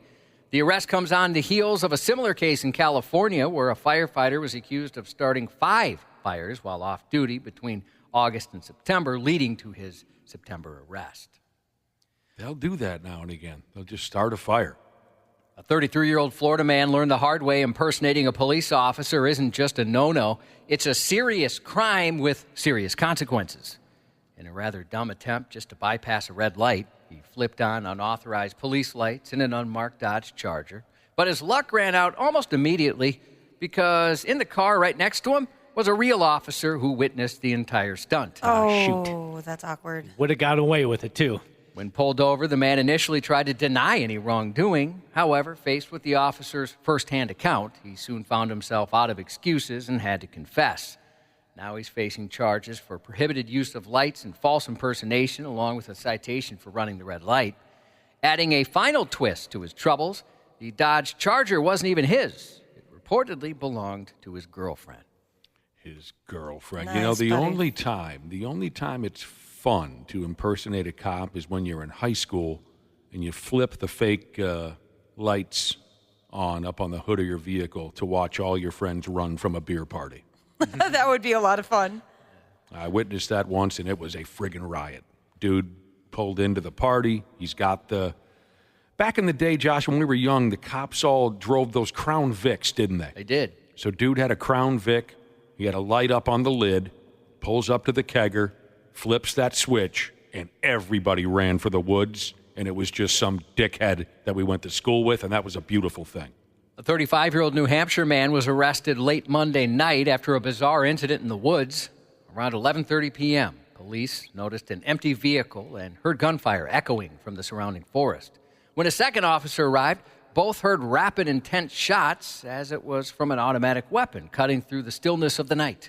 Ooh. Officers from neighboring departments quickly joined to establish a perimeter. And in the tense moments that followed, police identified the shooter and attempted to make contact by phone, eventually using the cruiser's PA system to call him out of the woods. The man emerged without resistance, and officers soon realized what he was doing, and even they thought it was pretty weird. He was shooting a small tree in the ground around the tree. Yes, he hated a particular small tree. Shooting a tree? Yes, on the side of the road there. Police seized 9 firearms at the scene. He's facing charges of reckless and disorderly conduct, with more charges potentially on the way. I have never before heard of, what is it? What would you call him? A tree terrorist? Well, there's nothing wrong with that either. What's the fancy word for a tree, Josh? Like a arbor? Well, there's deciduous, coniferous. I mean, the kinds of trees, or just tree in general? There's a term I'm missing. Well, we'll go with, what did you call him, Ashley? A tree terrorist? Tree terrorist. Yeah.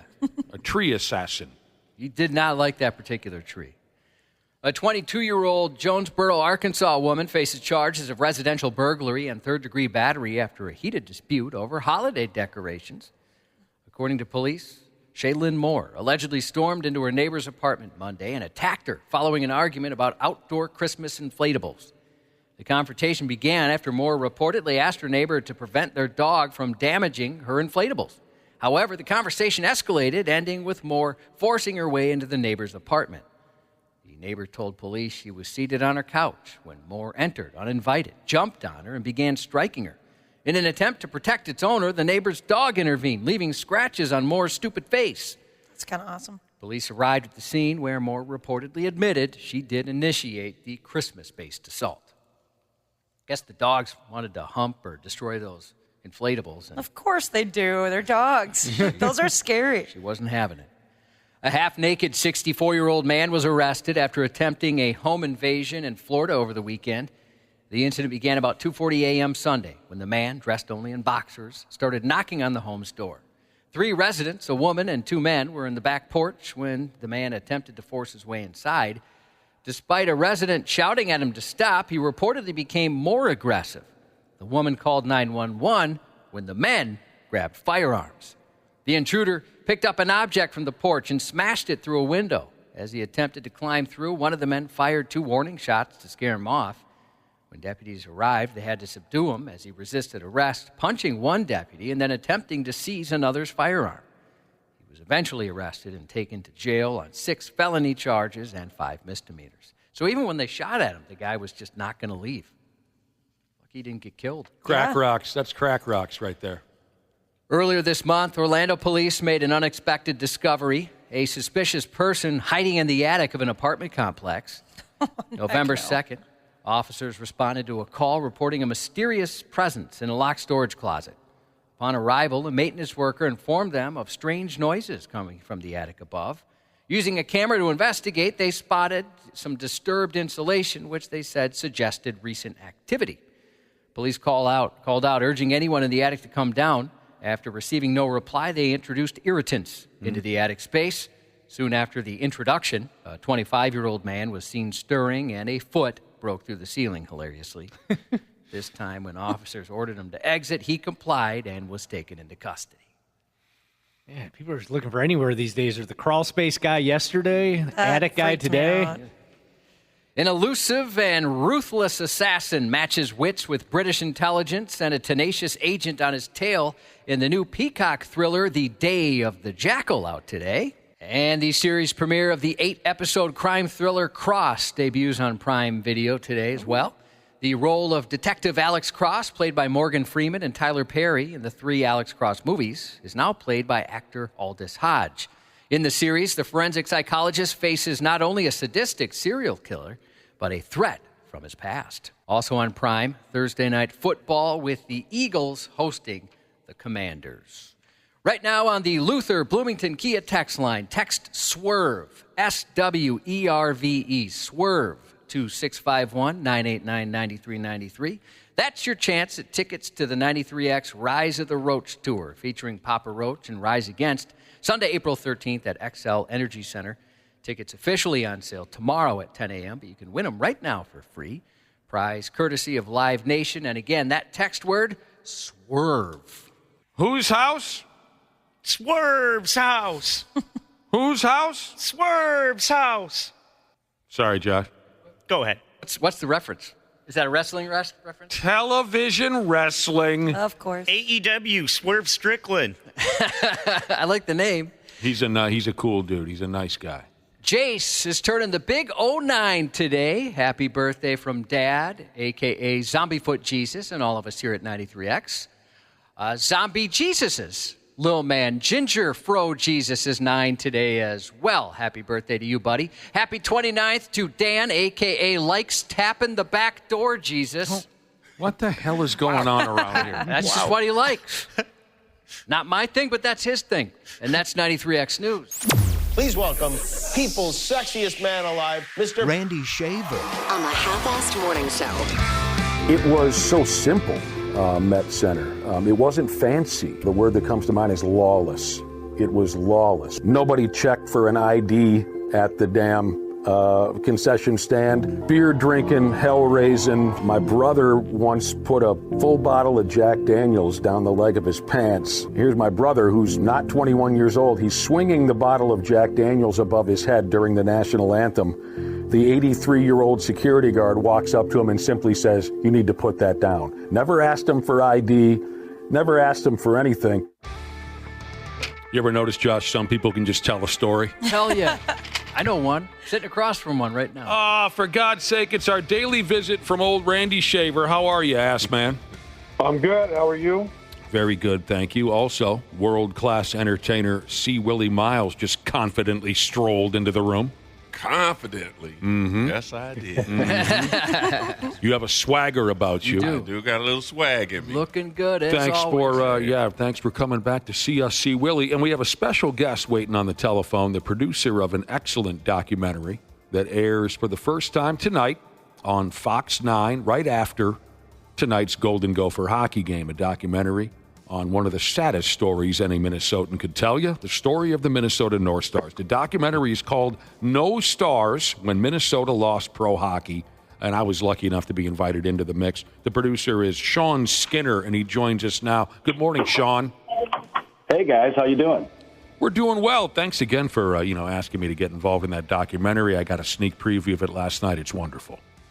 Well, I appreciate it. I figured, if I'm going to get some fans in there, I need some fans who are going to be vocal and give me their honest opinions.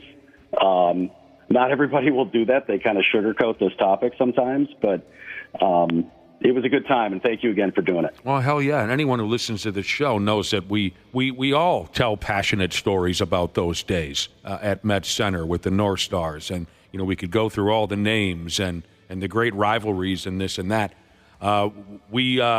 We get into that subject quite often around here. Usually it's my fault. What motivated you to take on this project, to tell this story? Well, 30th anniversary of the team leaving last year, the 30th anniversary of the Met Center being imploded this year. But nobody had really done like a long version oral history of what actually happened. You got news stories peppered throughout, the market back 30 years ago, and all the stations would cover it, but nothing like that you would accumulate into a larger story like this. And we decided to try to find as many people that were on the inside as possible and how it affected them and how it affected our sports franchises moving forward. It's incredible. It's been 30 years. It's crazy. And it's crazy. And a lot of us still feel that loss. Randy Shaver, do you remember, the day when it was announced the North Stars were gone? Do you remember any specifics? Well, I think we all saw when they changed the logo. Okay. I think we all knew that something was going to happen. And that's when it started to get real, is when the logo changed. For some. For some. I think for people who followed the team and knew that Norm was looking for something other than Minnesota, that once the logo changed, it was becoming more real. That's covered. Sure. That's covered in the documentary, isn't it, Sean? It is, yeah, and I think it confused some people. It excited others. There's a moment where Lou Nanny we talked to says, we just wanted a third jersey option. And then there's others that aren't necessarily like believing that that's the case. But yeah, we do cover that topic. Yeah. The equipment manager, Mark, is it Baraboo? Yeah, Baraboo, yeah. Baraboo. He's featured in the documentary, and that's part of the attraction for me also, and North Stars fans should be interested in this show tonight because he goes through these old sweaters and some old memorabilia that's really interesting. But sure, Randy Shaver, you're right. There was a weird vibe when the N with the star was taken off the sweater. There was a weird vibe. Right. Some saw the writing on the wall better than others.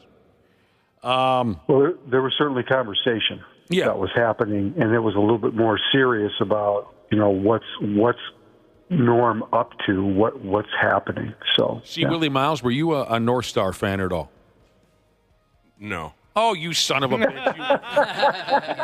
You got the guy from producer, Alabama? the documentary producer on the line. Just lie to the man, for God's sake. C Willi Myles. It's fine. He's a football guy. Sean Skinner, producer of the show tonight again. No Stars is the name. Right after Golden Gopher Hockey, you can see it. There's so many different personalities involved in this documentary, and honestly, everyone came off wonderfully, I thought, and had some great stories to tell. Who was someone that really intrigued you, and was there any inside information that really fascinated you that you'd never heard about before? Lou's always a wealth of knowledge, and sometimes he's pretty passionate. You get some information from him. We sat down with Mike Madonna. Norm Coleman gave us some good perspective. One of the, like you said, Mark Baraboo, that guy was passionate, but wow, was he opinionated. And he has a great story as to how he was actually let go from the team. We didn't use it in the doc. But it's a story, and maybe it's not my story to share, but it was just one of those things where he told this wild story, and it was just like, okay, this kind of all sums up the time between 1990 and 1993 with that team. Mm-hmm.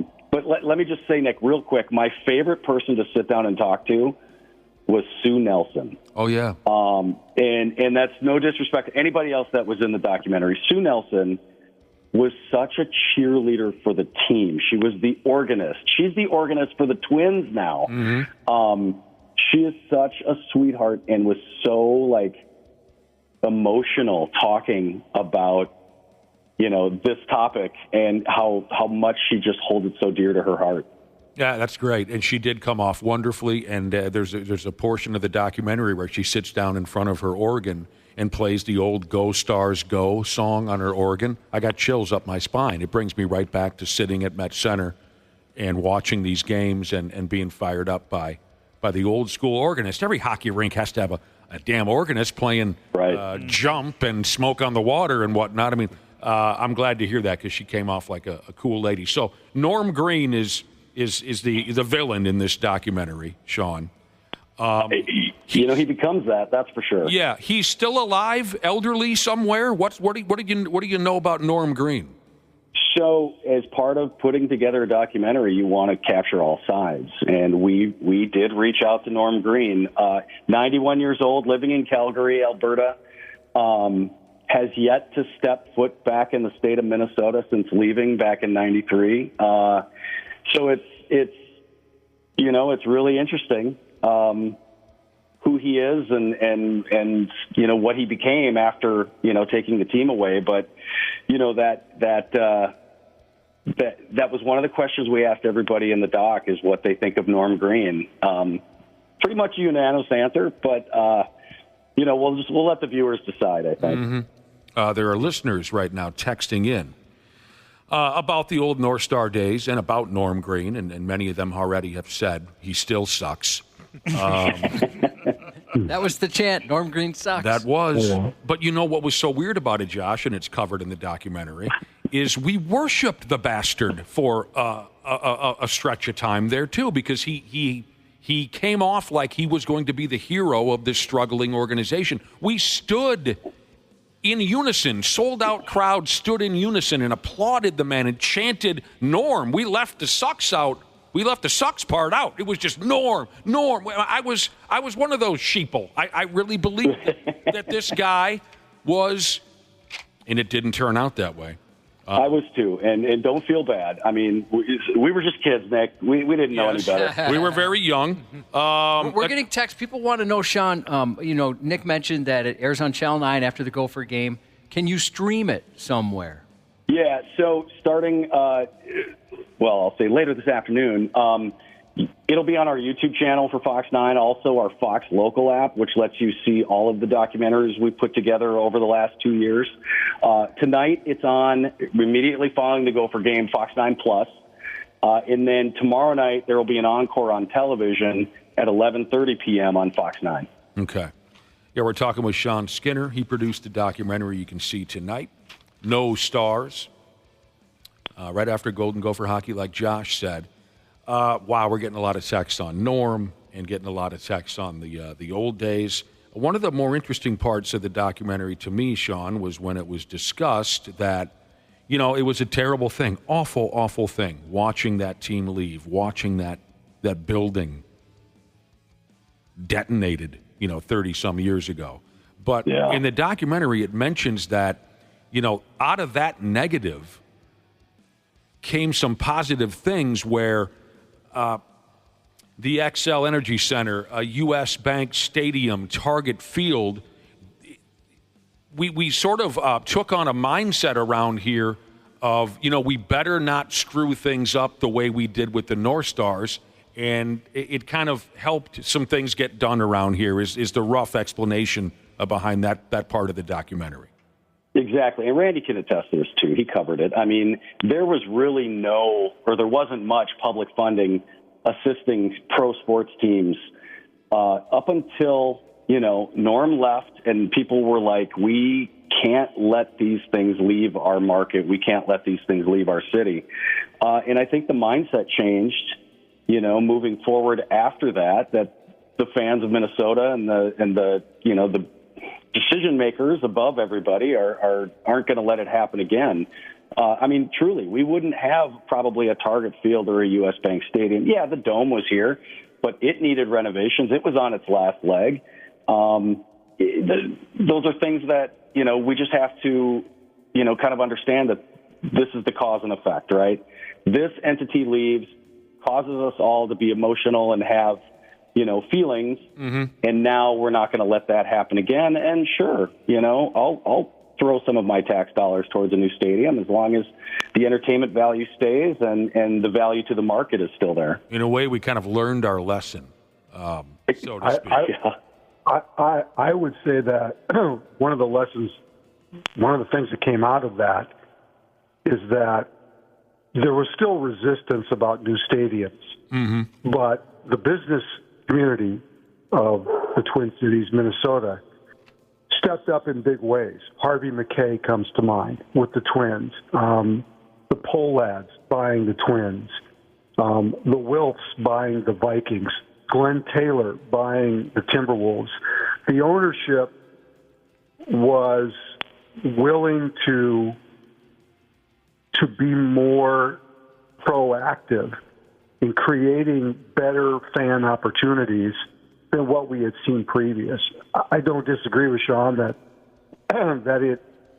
what happened to the North Stars triggered a lot of that, but I think you have to give some credit to the business community in a lot of ways that made much better efforts to make sure that those franchises stayed here, had better ownership, and ownership that wanted to be here, and ownership that was willing to invest in their team. So, absolutely, Randy, you hit it right on the head. The passion of the public was recognized by those business people, and that's where we are pretty much today. Old Ass Jesus has texted into the show, and he says, "What's 18 inches long and hangs in front of an a-hole?" That would be Norm Green's tie. Here's a text message from a listener who says, and, you talk about Met Center in the documentary. Everyone puts in their 2 cents on Met Center. I talk about it all the time, and what a party that friggin' place was, especially in the playoffs. Here's an interesting story from a listener. My only Met Center appearance, that's not the proper term, my only Met Center experience, this person says, I was 17 years old. At a North Stars game, there were 30-year-olds behind us. One of them spilled their beer on me and offered to buy me one as an apology. Stupid 17-year-old me. I declined because I was afraid I would be thrown out. That was a bad decision, he says. Absolutely never would have gotten kicked out for that, I'm sure. No, I love telling those stories. I love telling the stories of what you were able to get away with at Met Center. That absolutely there's no chance you're even allowed into the arena these days. Here's a question from a listener also, Sean, and you probably learned all about this when putting together this documentary. A listener wants to know, was there ever a possibility to keep the name North Star? That's a big thing around here is, can we ever go back to the old name? Can we go back to the old logo permanently? So, the thing that, Minnesota sports fans probably hate more than Green Bay is anything Dallas, right? And so what we found out is that the Dallas Stars own the name with the NHL. Right. So it would have to be let go by the one team, and then the NHL would have to approve it. But I just don't think that there's any chance that that's going to happen or is even going to be considered. Dallas has got everything down there. They took the history with them. I will tell you a story that I learned while capturing this. All the video footage and film footage of the team from practices and games and everything from when they moved was in we were told was in a big semi-truck trailer, and it was left on the lot in Dallas, and that stuff was filmed. And if that stuff sits in the heat and doesn't get organized and put into a properly, humidified room, that stuff's gonna melt. And it sounds like what we were told by my friend Mark Baraboo is that all of the former film stuff of the team from Minnesota is like gone. It all melted. Sucks. And it's just like such a just a nail in the coffin when you think about the names not coming back. All of that great footage is gone. Now I'm getting depressed about it thinking about it right now. No, it is what it is. It is what it is. Yeah. It happened. It really did. Here's a text from Smokes Your Mom's Pot, Jesus. We got a real cast of characters in our listening audience, Sean, if you didn't know.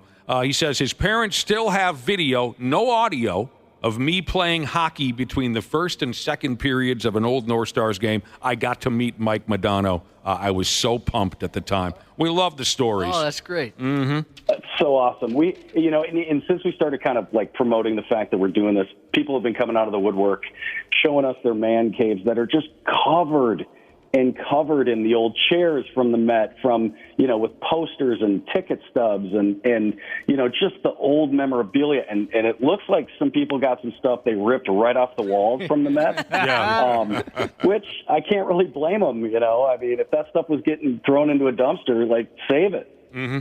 I noticed in the documentary you had a shot from the arena in Sleepy Eye. Yeah, where I took a trip down to Sleepy Eye, yeah. I played beer league in a few tournaments in Sleepy Eye where they have the old white, black, green, and gold chairs from Met Center. They've got a bunch of them. We actually considered breaking in there one night and swiping some of them, but we thought better of the situation. But and there was a big collector involved in the documentary, right, Sean? Yeah, well, the gentleman from Sleepy Eye, he came up with 2 flatbed trucks right before demolition of the Met, and the owners of the I don't even know if it was contractors, just said, take what you want, get it out of here. And so they loaded up 2 flatbed trucks of those folding chairs and brought them down to Sleepy Eye's arena, and it is a sight to see when you walk in there. It's a harsh flashback because they have risers too from the Met. They filled their stands with the chairs, and it's just like so amazing to see. It's a really cool documentary. I appreciate you letting me get a sneak peek at it last night, and we encourage everyone to check it out after the Golden Gopher game tonight on Fox 9. It's called No Stores. No Stores. That doesn't make any sense at all. No Stars when Minnesota lost pro hockey. A few people, before we let you go, Sean, a few people have been texting and asking what former players are involved in the documentary. And by the way, thank everyone that was involved because I really enjoyed it. Everyone did a great job in this, all the opinions given. But who are the old players that you got lined up? You mentioned Mike Modano. Yeah, we sat with Modano. We got Jim Johnson. We got Jack Carlson, who was pretty fantastic. Tom Reed, Lou Nanny, and then the rest of the people that were involved were employees of the Met. Sue Nelson, Kevin Allensbach, John Blackshaw was the North Stars general counsel. We got their lawyer, for goodness sake. Mm-hmm. And then Mark Baraboo, who was the equipment manager, and Lisa and Chris from the Electric Stars. The Electric Stars. Yeah, we got the Electric Stars. They were fantastic. If you don't know, they used to dance in between periods. I went to a couple of and another name, let me just say this, because this was an employee who I have a long history with, who I love. Lee Valsvik was the press box announcer at the Met. And she was a passionate North Stars fan, and she's in this piece. Yep. And she's got some good things to say, She's a very nice gal. I haven't seen her around town much, but I used to run into her a lot more often. I know you did too, right, Josh? Yeah. She's a local treasure. I love Lee Valsvik. She's absolutely. Thank you very much, Sean Skidder. And we'll be looking for the documentary tonight after the Gopher game, man. Have a good one. Thanks, guys. Appreciate it. You bet. Nick, you remember, Norm Coleman? We got to know Norm when he was governor. Or wait, what was he at the time? Mayor, excuse me. I know exactly where you're going with this, and this was hilarious. And it's hockey related, when he was mayor of St. Paul. And he used to, our station has had a suite since the X first came to be. And he used to come into our suite at hockey games, and he'd grab a hot dog, say hello, and take off. Awesome. Yeah. That was kind of his thing for a while. Would steal a hot dog from our suite and walk away. Yeah, that was what he did. I said, you're not getting my vote. That's Norm. Norm Coleman.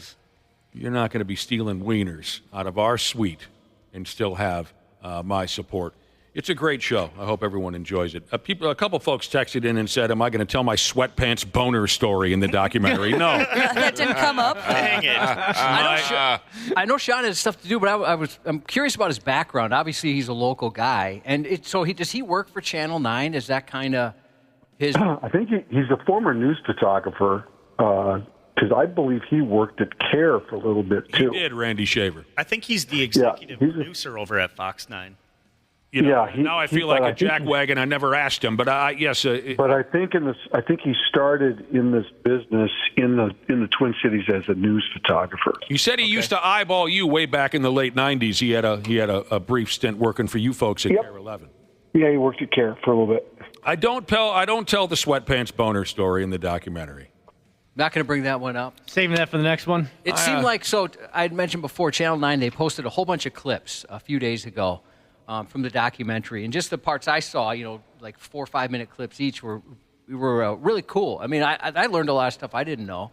And were you mostly talking about the facility itself and kind of the atmosphere at Met Center, or was there other stuff in there, too, that you talked about? I more than just the Met Center. I talked about Norm and now, of course, I can't think of a damn thing. But, yeah, there's other subjects that we talked about. In the documentary? In the documentary, the yeah. full thing? I think I got involved in damn near, every little subject that comes along. But it's fun. It is a hell of a good time. Oh, by the way, speaking of hockey, right now on the Luther Bloomington Kia text line, text HOWL, HOWL, to 651-989-9393 for your chance to win tickets to the Wild and the Dallas Stars coming up this Saturday at the X. For ticket info, check out 93x.com. Does that apply here? Anyway, the prize is provided by the Minnesota Wild. The word is HOWL, 651-989-9393. Go to the hockey game this weekend. Tonight at the X, 7 o'clock, Man, Bear, Pigs face Randy Shaver. Shaver is how you say it. The Man, Bear, Pigs face Les Habitants. And that's on the FanDuel channel. Winnipeg Jets play tonight. They're 15-1. They're the first team to win 15 of its first 16 games in a season. I couldn't name you one swinging D on that roster. It's kind of funny. People have been texting in. They're pissed. Like, what's going on with this team? Yeah. Why is this happening? I don't know. I haven't gotten a look at them yet. They're the fourth team since 67-68 to lead the NHL in goals for and against. Wow. They've scored 5 or more goals in half of their games. They're undefeated on the road. Randy Shaver, when these things happen, you know what we say, don't you? I don't know what we say, no. Crown them. Crown their ass. I'll take care of that. Crown them. You want to crown them? Crown them. Yep. They are who we thought they were. Well, that's why we took the damn field. 15-1 Winnipeg Jets. They're at the Tampa Bay Lightning tonight. Bears are who we thought they were. Christ. That's why we took the damn field. Now, if you want to crown them, then crown their ass. But they are who we thought they were. And we let them off the hook. Why is that still so much fun? I just you know what? I miss him. I do As too. weird as that sounds, I miss him. I miss Jerry Burns. Those two guys, you just never knew what was going to happen, what they were going to say, how they were going to say it. It just made it so much fun to cover. Even when, and I've often said this, teams are more fun when they're losing and there's controversy, right? Because it just gets more juicy. There's just stuff going on that makes it interesting. When teams are winning, they're winning. It's okay. It's boring. But when there's extracurricular stuff going on, it just makes it much more enjoyable. C Willi Myles, you're friends with some former Vikings. Did you ever get to know Denny? Yes, I did. Yeah. Oh, Denny and I was in radio at the time at Solid Gold Soul when Denny was here, and I used to go. He was a drummer. He had a band. Oh yeah. Sunshine Band. The Sunshine Music Band. Music Band. Right. Wait a minute. They were really the Sunshine Music Band? Yes. That's cute. And the song he used to play on the Denny Green Show was "Eyes Never Lie." It was the same song every time. Yeah. You like the guy? I got to know him really well. He used to come around studios all the time. I went to see him. He would play down at Glam Slam at the time. He was a character. He was. Denny was a good conversationalist. You could talk to him about a lot of things. Yeah. Man. He came he came to a couple of my shows. People are still texting in about the Minnesota North Stars. We just got done having a conversation with the producer of that documentary. People are still texting in about the North Stars. Some of this stuff is just so good. I'm sorry, I can't move on. Wisco Trim Carpenter Jesus said his first and only NHL game was North Stars Blackhawks in 1989. He said, my buddy's dad took us, and the first question I asked my buddy's dad was, when did the fight start? Well, as you know, if you're an older person, you know that the Blackhawks and North Stars did not have to wait for the game to begin. No. They did not. There was that absolutely notorious night. I believe that was 90. It was 89 or 90 when they beat the living hell out of each other during warm-ups. Before the puck even dropped. The referees were not even on the ice yet, and they squared off and beat the living hell out of each other. People weren't even in their seats yet. God, what a gorgeous time it was to be a hockey fan around here. Wow. People saying they have the old VHS tape of the North Stars and Boston Bruins, the Valentine's Day Massacre, 1981, which at the time held all the records for penalty minutes. They called it the Valentine's Day Massacre because they fought so hard in that game. I believe the first fight started, 7 seconds into the game, and I believe it involved Bobby Smith. And if I remember the story right, the North Stars hadn't beat the Boston Bruins in something like 15 games in a row. And this is the beauty of the old days. These days, you'd never hear this story. The head coach at the time was Glenn Sonmore, and he walked into the locker room, and he said, this is a story I heard, and I think a lot of hockey fans are familiar with this. Glenn Sonmore looked at the club and said, I do not care if we win tonight's game. Tonight, we beat the living hell out of these bastards, and we at least make sure they remember us for that. Hey. F winning this game. Grab somebody and punch their friggin' teeth out. We ain't going to win the game, but we surely going to win the fight. Mm-hmm. Does this mean anything to me or anybody else? You guys always have to explain this stuff to me. The Pigs and the Lynx and the Timberwolves are heading to Prime Video. What does that mean for me? Well, if you have a subscription, you can watch them. Mm-hmm. On Amazon Prime. Yeah, think of it like a Netflix. So it's another option. Yeah. Yeah. Okay. Sad. That's sad to you, C Willi? Yeah. Why is that? Well, there's a lot of people that don't have these, like my, and I talk about her all the time. Is my mother-in-law, right? She's 94 years old. She's not going to go out and get Prime. And, so you're saying it's a pay-per-view. Okay, I misunderstood. But it's for people who cord cut and don't have cable. Yeah. It gives them the option to order Prime and be able to watch sports.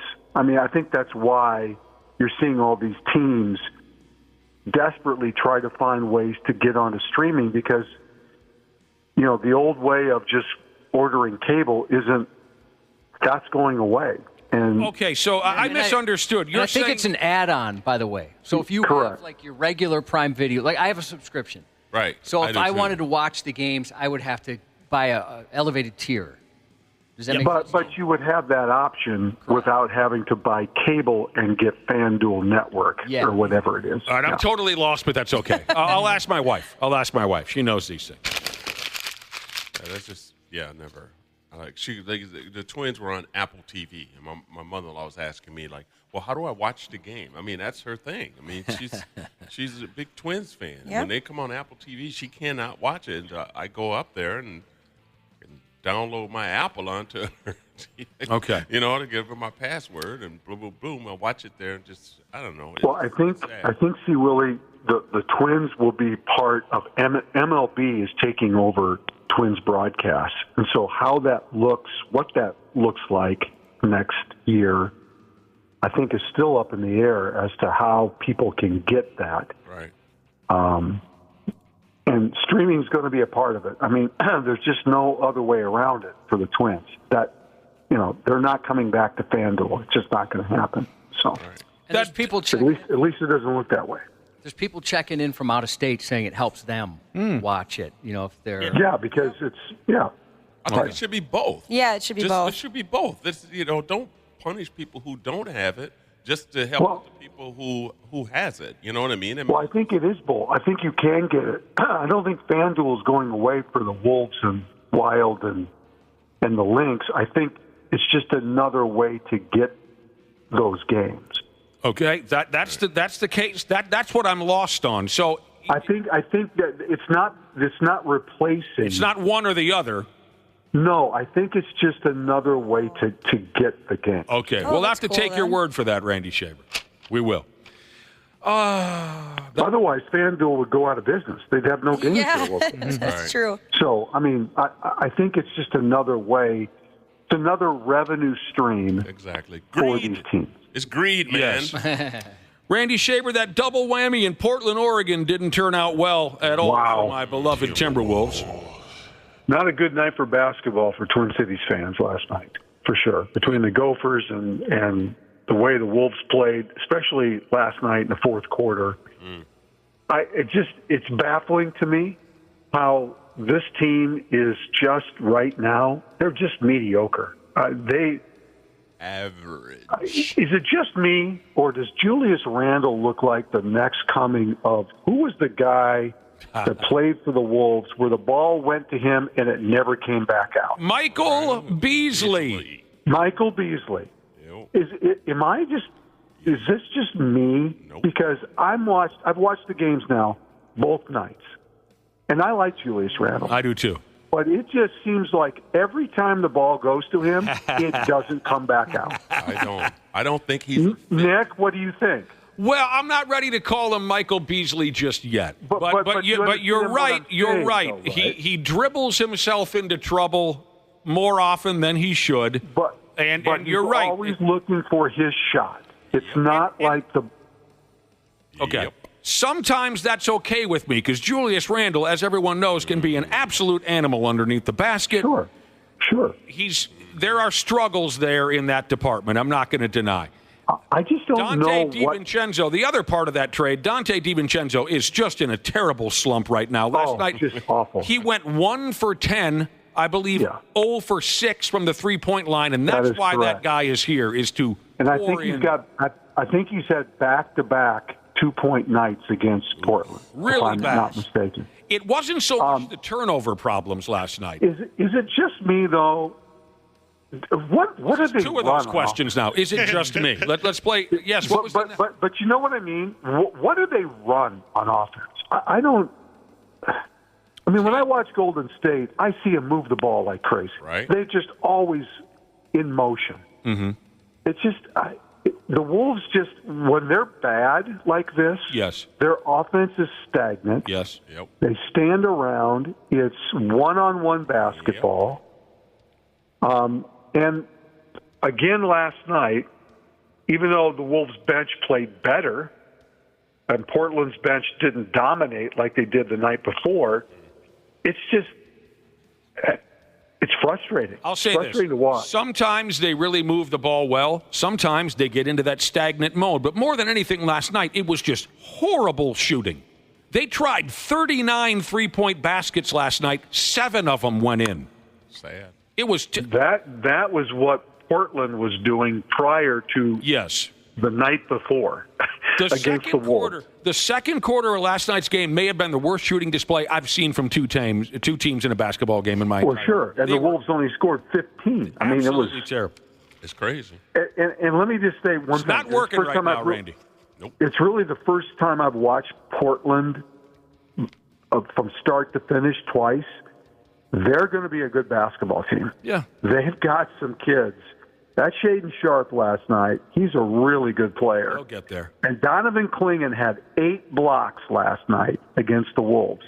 When this guy figures out how, I mean, he almost had a triple-double with blocks last night. He was 17 and 12 with 8 blocks. They're going to be and only 3 fouls. He's going to be really good. This team is, I agree with what Peterson and those guys were saying last night. Watch out for this team. They're super young, and Chauncey Billups has got himself a ball club that could be interesting as this thing moves along. San Antonio Spurs head basketball coach Greg Popovich had a stroke. People are finally learning what's been going on with the guy because he hasn't been on the bench for the longest time, and they say he had a stroke earlier this month. He's going to make a full recovery is the story they're telling right now. No timetable for his return, but he felt like garbage, a couple weeks ago there at their practice facility, and they found out he had a stroke, and now they're willing to talk about it. So he's already started a rehab program. He's 75 years old. Yeah. God, it's just sad. He'll be all right. As a side note in basketball, Big Cat scored 46 the other night and had 10 rebounds. He did. Yeah, man. So and they lost. Exactly. I know. So Cat scored 46 last night. The Greek Freak scored, 59? 59 in overtime. And Wembayami, he scored 50. Wembayami? Yeah. Just saying. I understand. And all of those guys, Nick, between Giannis outscored the Gophers by himself last night. Ouch. That was unnecessary, Randy. By 8. Golden Gopher basketball lost to North Texas by 3. You want to talk about bad shooting? Holy mackerel. Don't even know. So bad. I didn't get a chance to see the game. I didn't have whatever channel the game was on last night. So they were 3 for 21 from the field in the first half. They went 11 minutes without scoring a field goal. They opened the game 1 for 17 from the field. That's terrible. And scored 14 points against North Texas in the first half. Do you want to feel better about what happened last night? Because I have a source that might make you feel better about what happened last night to the Golden Gophers. March Madness Jesus. This guy knows his stuff. He texts in quite frequently when we talk basketball. You ready, Randy Shaver? Sure. He says, I'll hop on this before anyone craps all over the Golden Gopher basketball team. The loss wasn't great. They played like a team without a point guard, which they were. Mike Mitchell Jr. was injured. Every other guard on the team wasn't here last year and doesn't know Coach Johnson's system just yet. As for losing to North Texas, this matchup was our marquee home non-conference matchup. Last season, North Texas was on the lower end of the bubble, just like the Gophers. The year before, they won the NIT tournament, and the year before, they beat Purdue in the NCAA tournament. North Texas's team actually has some merit to it. This isn't like losing to someone like Southwestern Louisiana State or Alcorn State. Just take that how Doesn't make me feel any better. He doesn't feel better. You're a Big Ten program. And you lost. And he feels worse, C. Willi. He feels worse. And you're at home, right? And you're getting basically booed out of the arena at the end in the first half because fans are so upset that you played so poorly. Fans can get granted, they had a chance to win late, but that's a tough one. I'm sorry, that's tough. And you lost to a directional college. You were talking about that. I like that. You cannot. You can't lose to a directional school. Anybody explain us again? What do you mean by that? A directional school? You're like a northwest, north, or south. Anything in it that tells the people how to find you. You're just not. Exactly. You shouldn't be losing to people like that. Well, what about North Carolina, for Christ's sake? Well, that's the name. That's the state. Oh, that is the state. Right. University of Southern California. Right. That's right. Yeah, that's Southern California. I'm just saying that's you. But I'm saying North Texas. I get it. Southwest Louisiana. Let's just tell them how to get to your school. Southern Cal would be an exception, I guess, to that rule. Exactly. That'd be an exception. This would be much funnier if the storyteller wasn't named Kelsey. On a podcast the other day, Jason Kelsey admitted to sharding during a game. Dude, I did this before a game once. What is this? And high school? I felt, like when you and you know that there's a possibility something just came up, but you're not certain. You got white pants. You got to get off the field. I turned, and I'm not going to announce names. I turned to my buddy, my old line friend, and I was like, "Hey, can you check me? Because I think I might have." Right? And he checks me. He says, "You're good." I go out for warm-ups, do the whole warm-ups. Lane comes up to me after warm-ups. He's like, "Hey, you guys all up and down your pants right now." He sounded like a girl on their period there. It's like a normal thing to ask other girls, like, hey, can you check me quick? Oh, really? I didn't know that was a thing. Oh, yeah, and most of the time it's a stranger, and they will always help you out. Absolutely. I'm 49 years old, and I've never heard that before. Yeah. You will check a strange woman's area To see if she is or is not on her period. To see if there was a like Drippage. yeah, like a bleed through. Shady. Chicks are shady, man. They do stuff. Oh man, some's heavy, some's light. You know. Heavy days, light days. So that was Jason Kelsey. I grew up with 9 sisters. I know the terminology. Oh my gosh! Oh, you poor man. I bet they all synced up too. Hey, Oh. let me give you just a little tidbit here. Like when I was a kid, my nickname was Special K, and it wasn't. That's because I used to have to go to the store for my sisters. They used to pay me a quarter, and I would go get them a big old box of, their feminine protection stuff. And so my buddies, so I used to have to walk by the basketball court all the time, so they just nicknamed me Special K. And I just thought it was like cool, Yeah, like K stands for cool. Right? And they say, well, just play me. I said, no, I'll go get these cereal back to my sister. They said, boy, them ain't cereal. And I open up the box, and there these big old pads were in there. Now get it. Listen, I was 7 years old. I didn't know. Mm-hmm. So I pulled one out, and they had that little adhesive in the end of it. Yeah. At that time, I was a big basketball fan, and Wilt Chamberlain used to wear the sweatband. That's what I thought it was, so I smacked it on my head. You put it on your forehead? Yeah. So you could be Wilt Chamberlain. I was out there hooping with my buddies, and I said I didn't start sweating until I was 17. It sucked all the moisture out of my body. My God. Walking around town with a panty on your head. Big old Tex. Thursday night football tonight, my Washington Commodores versus the Philadelphia Eagles. Here's today's patty cake fake boxing match update. Mike Tyson versus the YouTube kid, Josh. It's tomorrow night. Sure is. My boyfriend wants to watch that, and I'm not about it. He said he's going to watch it when I'm at work, and I threatened to log out of Netflix. Like, no. Just change the password? No, you shouldn't be watching that. You're taking it away from We don't watch that in this house. Right. C Willi Myles, have we gotten your thoughts on a 58-year-old man fighting a YouTube kid tomorrow night for hundreds of millions of dollars? No, I mean, it's stupid. Okay. This is stupid. It's gone too far. And I think if it's not rigged, Mike should hit that guy one time in his ribs, for real. They won't do that. No. They won't do that. No. So that would be the only real. cool part, to see him, just knock the kid out. What I have here is another quote from Mike Tyson. And you know he's a very quotable guy. Can it top the one from yesterday? Maybe. I forgot what he said yesterday. What The did he say? biggest fight in the history of the world? Fights of life. The history of life. Yeah. Yes. Not only is tomorrow night the biggest fight in boxing history, Mike Tyson said, but it's also the biggest fight in the history of life. Okay. Wow. That's what he said.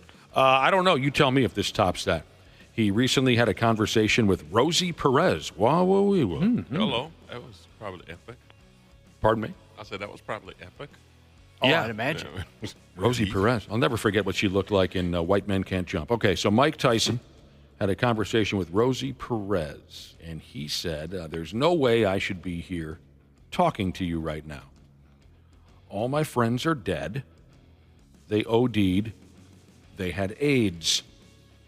Me and my friend both had sex with this girl at the same time. Raw, too. Oh, jeez. And they both Cool. died of AIDS. Not cool.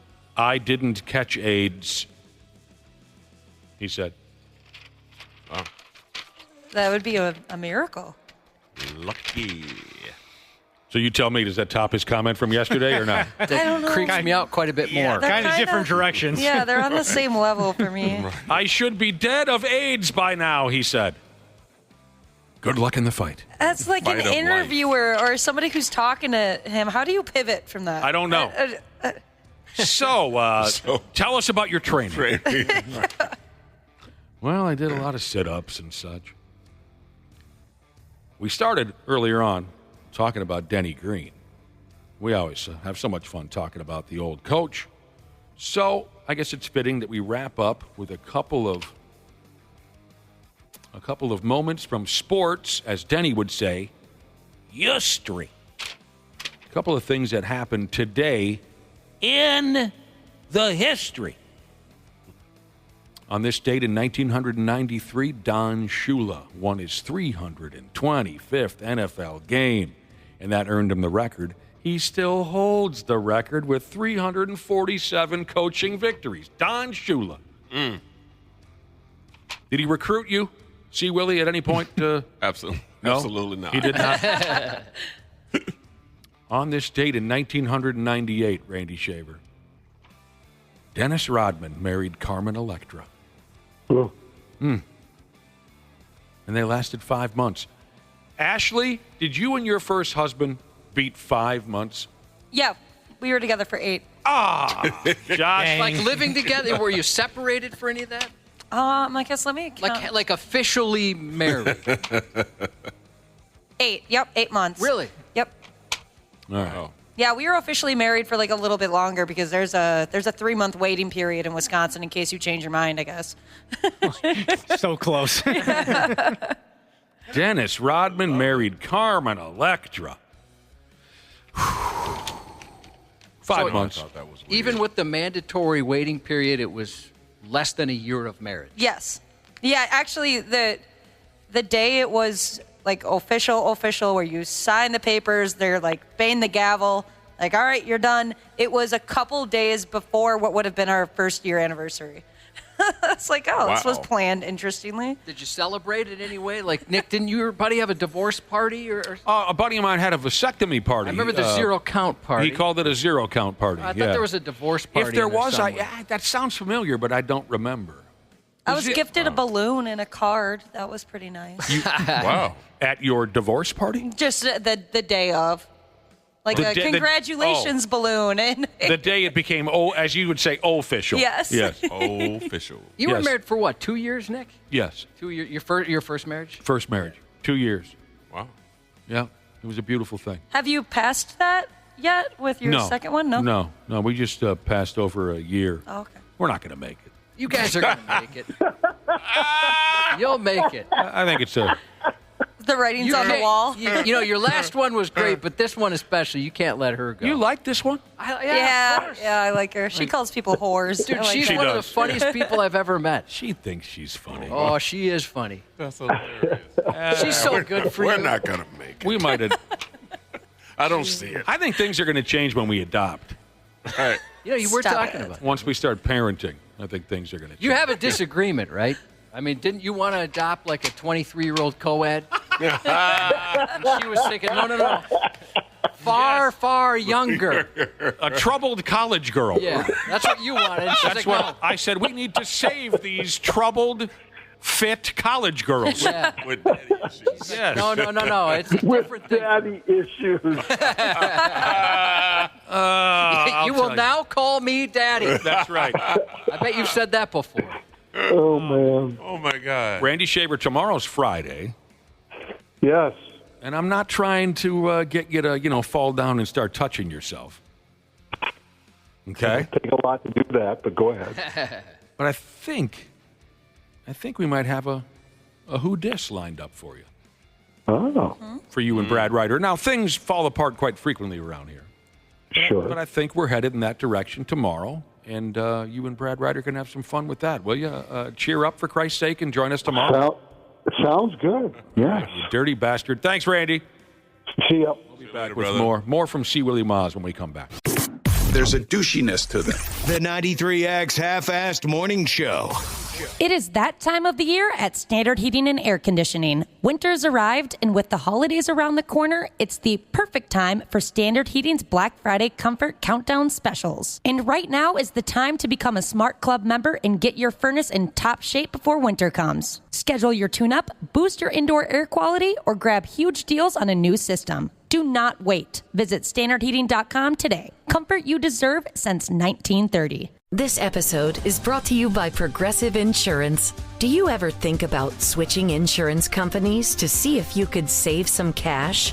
Progressive makes it easy to see if you could save when you bundle your home and auto policies. Try it at progressive.com. Progressive Casualty Insurance Company and Affiliates. Potential savings will vary. Not available in all states. Hey, it's Rich Eisen here. Join me and my compadre, Chris Brockman, every Monday on the Overreaction Monday podcast. Rich, Jameis has taken the Browns to the playoffs. Dude, why can't they win 7-8 games to finish the year? Why not? I'm not saying there's no why not, but this is a definitive statement that's clearly an overreaction and is perfect fodder for a show like this one. I appreciate you coming out of the gate hot. Come react or overreact with us. Overreaction Monday, wherever you listen. It's game over. Over, man. The 93X Half-Assed Morning Show. Oh, here we go again. On 93X. You know, in a couple months, Josh, you're going to be my little personal frozen whole turkey. I hope so. That's what you're going to be in the dead of winter. That's what you become every winter. All right, by God, it is 8:33. And you're a wonderful person because you're listening to the 93X Half-Assed Morning Show. We appreciate it. With entertainer C Willi Myles. Setting in with the program. Hi. Hello. Hi. Hello. Nice to have you back, sir. Man, how was North Dakota? North Dakota. You last time we spoke, you were on your way to the absolute ends of the earth to perform a couple of shows in North Dakota. I was up in North Dakota, Montana. Lord, I mean, I was way up there, man. I was like up at the Canadian border, really. I mean, I had, 3 sold-out shows. It was awesome. I mean, do you have to make a lot of elk jokes or anything? Do you have to play to your audience? Do you tailor it to where you're at? Yes. You do? Yeah. So everything I did, this was a cool guy out there he had a podcast called The Swim Lessons. It's about life, how to just keep swimming through life, whatever. Word. He is Dallas Hanson was his name, man. A great podcast. I went on his show and I learned a lot about being up North Dakota. I mean, I was like you know where Williston is, and you go like another hour and a half north of there. So when you fly into Williston, because you want to be halfway between where you need to be and where you're going, and then you got to scoot over to Montana, and then you got to come back, but you need to stay somewhere where there's street lights. Yeah. And it's beautiful out there. Oh my God! But dude, it was like a food desert. Like you just, oh my God! Back to elk. Is that all they served? Was just elk on a plate? Man, I'm telling you, you had to really be specific about what kind of food you wanted to eat. Oh, moose, really? Elk, deer. Yeah, it was kind of Beverly Hillbilly-ish. Is that right? But when you got into the city, the theaters I worked were just awesome, man. But it was great.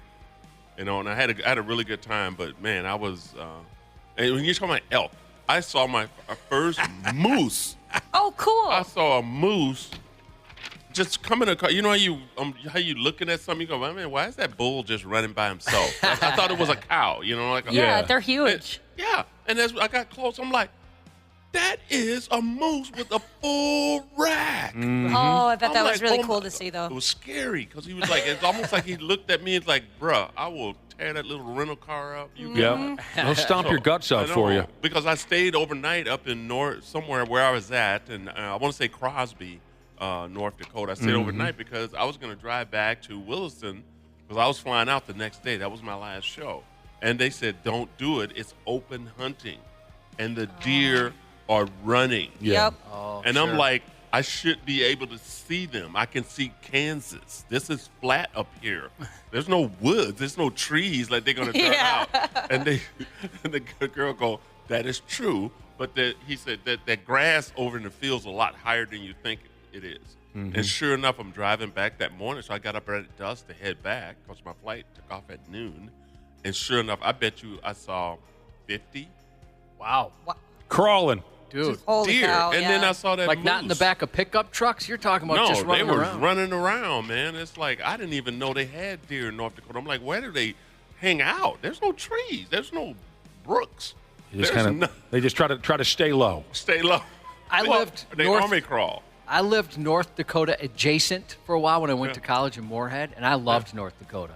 You know, we talk about going to the city, and we meant Fargo. Right. Like if we wanted a night out on the town, we'd head to Fargo. My favorite city in North Dakota is Fargo. Yeah, we had a lot of fun there. I go there at least 4 times a year for shows. Well, we're happy you had a great time up there, but we're happy you're back in town, safe and sound, of course. Groovy.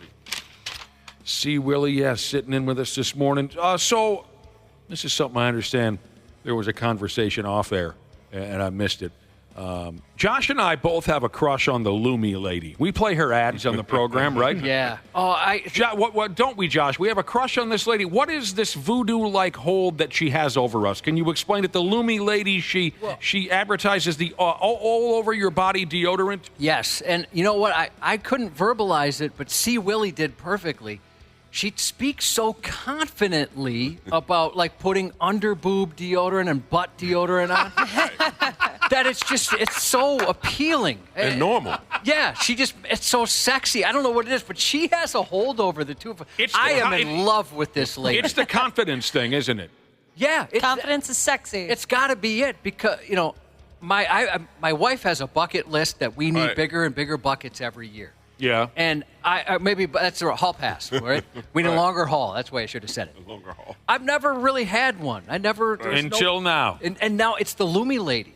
Right. You see her on television. You hear her on the radio. She has this hold over us. Sounds like more specifically you. You are completely head over heels. Yeah. And I don't know what. This I don't mean this to sound like an arrogant statement at all, but for whatever, she seems more attainable than certainly an. Anya Taylor-Joy or something. You might be able to get her number. Like I might have a shot. And that's no disrespect to her, and that's no credit to me. It's just, I don't know, there's something about her. It's the eye contact she makes when she's saying she looked up. I'm looking, when I'm laying in bed watching TV, this lady's looking at me and talking about this Lumi, and I'm like, okay, Where else do you put it? Right. Where else do you put it? She said underboob in a commercial. Yeah. She says butt crack. Butt crack. And she said down there, and I'm like, wait, really? You know what she's talking about. I know what she's talking about. Yeah. She might have a bit of a hold on C Willi as well. Yeah. Okay. Like I said, she's so confident about it and so matter of fact, and then how she's not ashamed. Yes. She gives you that eye contact. And it's like, okay, so you're talking to me. Yeah. We're doing this right now. Yeah, we're going to do this. It's 11:45 at night, and this is the conversation you want to have with me, and I'm to respond right now. Saying, okay. Wait a minute here. Is this true? Septum Ring Jesus said he worked on her house. She's local? Oh, no way. Lady? Well, now I'm a little embarrassed about how I've been gushing over her. I wouldn't know this. I hope she's listening. Is that true? She's local. Lumi, call up. Well, I'll tell you what, you've got some fans on this program, Yeah, you Lumi do. lady. Yeah, you do. We got to have her in studio, or if she's uncomfortable with that after that last conversation, at least on the phone. There's something about the vibe. You have cast a spell upon us. Yes. So, Dirty 38 Jesus, you said it better than I did. What I mean, she's approachable. Right. She seems more, the Lumi lady seems more approachable. Approachable. Yes. That's exactly what I mean. That was the proper term. It looks like she would just give you samples. Yeah, she'd like give you the time of Yeah. day. You know? She'd sit down and have a margarita with you or whatever you're into. Under boob, butt crack. Yeah. Right. God, she's great. Social media. I'm sorry. Hot. Social media, everybody. Yeah.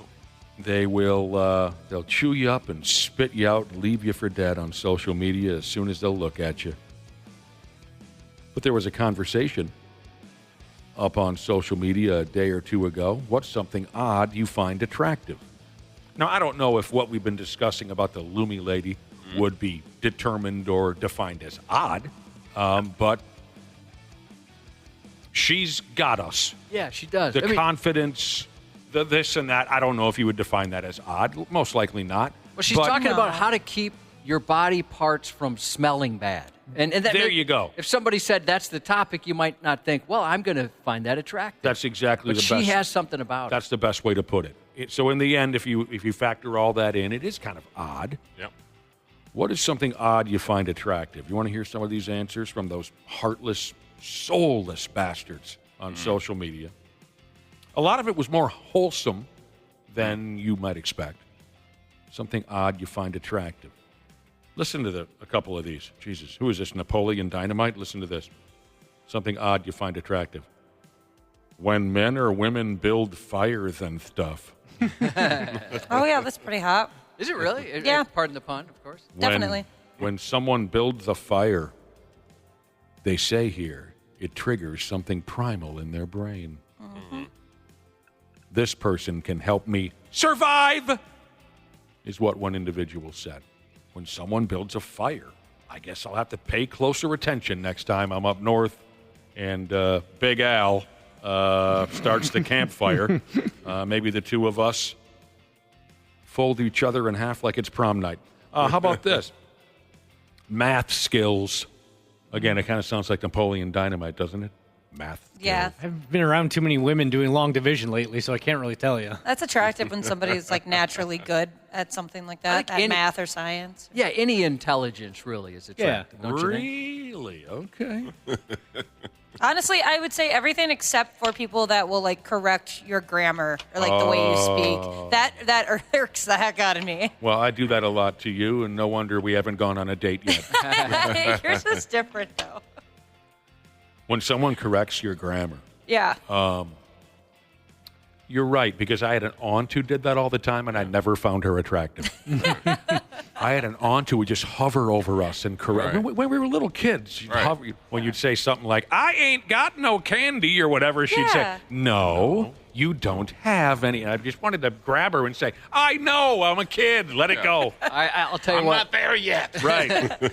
I definitely, I get how it sounds, but like my youngest, I corrected him just so he knows, but I do feel like that guy, right? You know, the grammar police when I'm doing it. So I kind of struggle, like, do I just let him go using that word completely incorrect? No. And then he'll get all kinds of hell at school? No, you can't. That's your job. Or do I explain, no, it's not. It's circumstances, not circumcision, son. Oh, you that's can't fun, use that in the though. wrong You gotta place. you gotta let that slide. You gotta let that slide. Let him learn the hard way. Yeah. How is he gonna learn? Well, I had a sister, your aunt. I have a sister, so I would write my mom letters every, I was going to college, and there was no long distance phone call. Dear Mom. I was writing letters to my mom. Right? Freezing my ass off up here at St. Cloud State. Yeah, exactly. Yeah. And my sister, who's a school teacher, would read my mom's letter and then put little red marks and send it back to me. Oh, really? She would send it back to me. And it was like, this is not for you. Yeah. Mom would just read it the way I wrote it and just know what I meant. And she would have like, this is a semicolon. This is a comma. This is a period. And she would write the notes onto the side. So a teacher that didn't know how to turn it off. Right. Yeah. So I would go. So my friend Andrea, who was a literary major, I would go to her and dictate the letter, and she would write home to me. And my sister said, "See, it helped." And it was like years later, I told my mom that my friend Andrea wrote those letters, but I said they were my words. I said, but I just couldn't take Catherine sending that back to me again. And yeah, I said your name out loud. Oh, that's what she's you know not here. She's not here. She's in Alabama. That would drive me nuts. Pull tab voyeur, she likes it when a guy knows how to drive a manual transmission.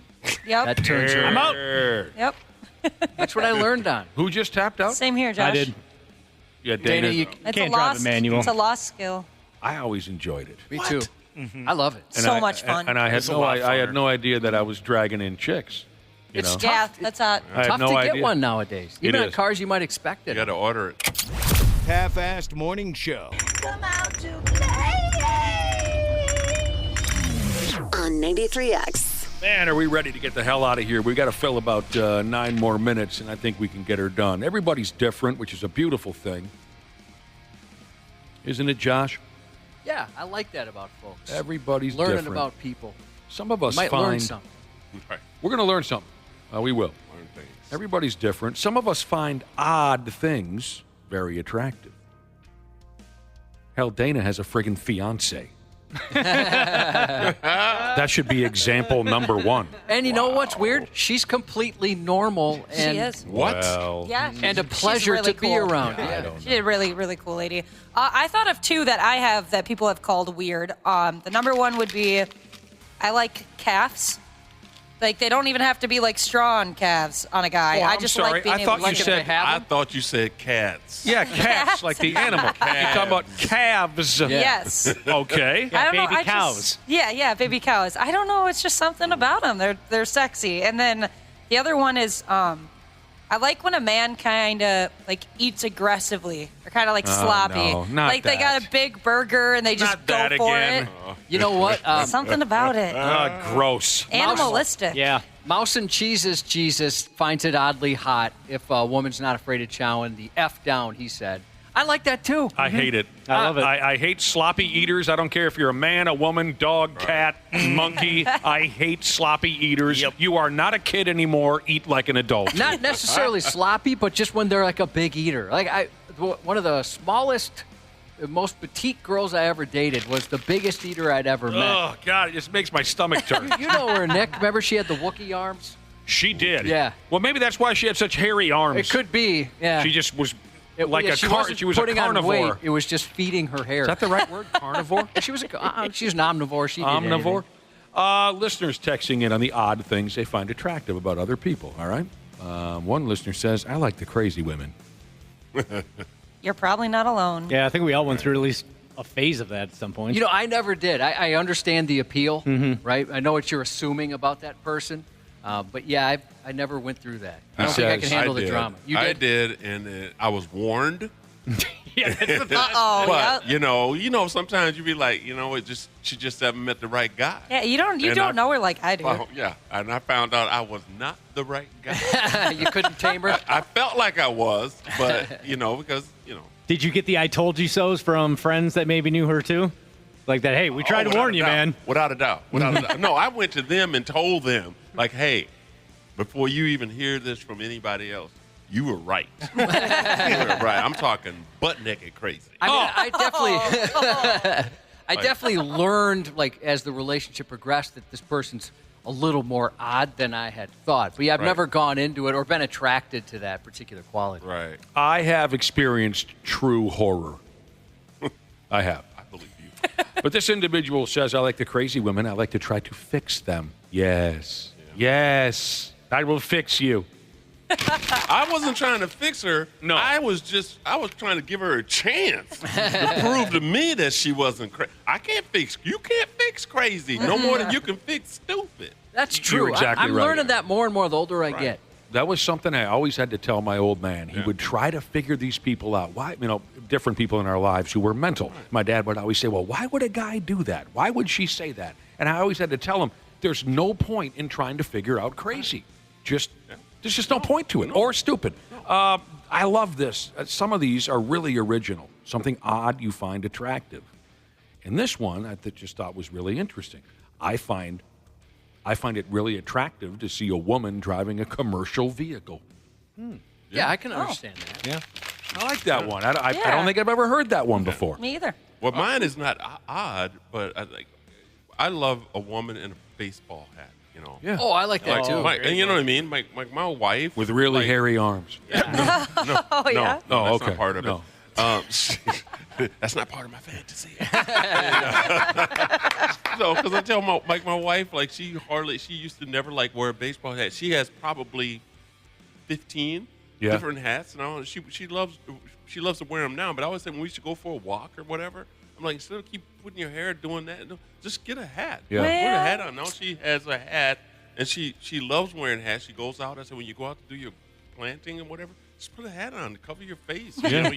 Whatever, So, but now she does it. I find that really sexy in a lady. I agree. Attractive. You guys have always said that about girls in hats, and it crushes my soul a little because I look so weird in baseball hats. I bet you don't. My boyfriend's even told me. I finally met a guy that's told me the truth. He's like, they just don't work on you, man. Like, well, at least you're honest. My wife's saying that too, but yeah, that's how we talk to each other. Yeah. Yeah. Look, dude. Yeah. Were you wearing it backwards or? Yeah, I've tried. I tried don't do every that. way. Every way. Yeah. It just doesn't look right. My head's just weird. I think I like that look. I bet not. I've got a weird shaped head.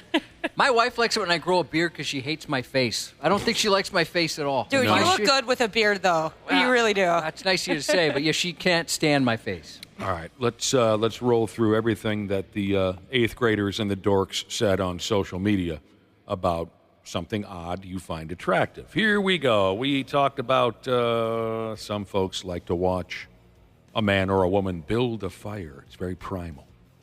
Some folks like an individual with math skills.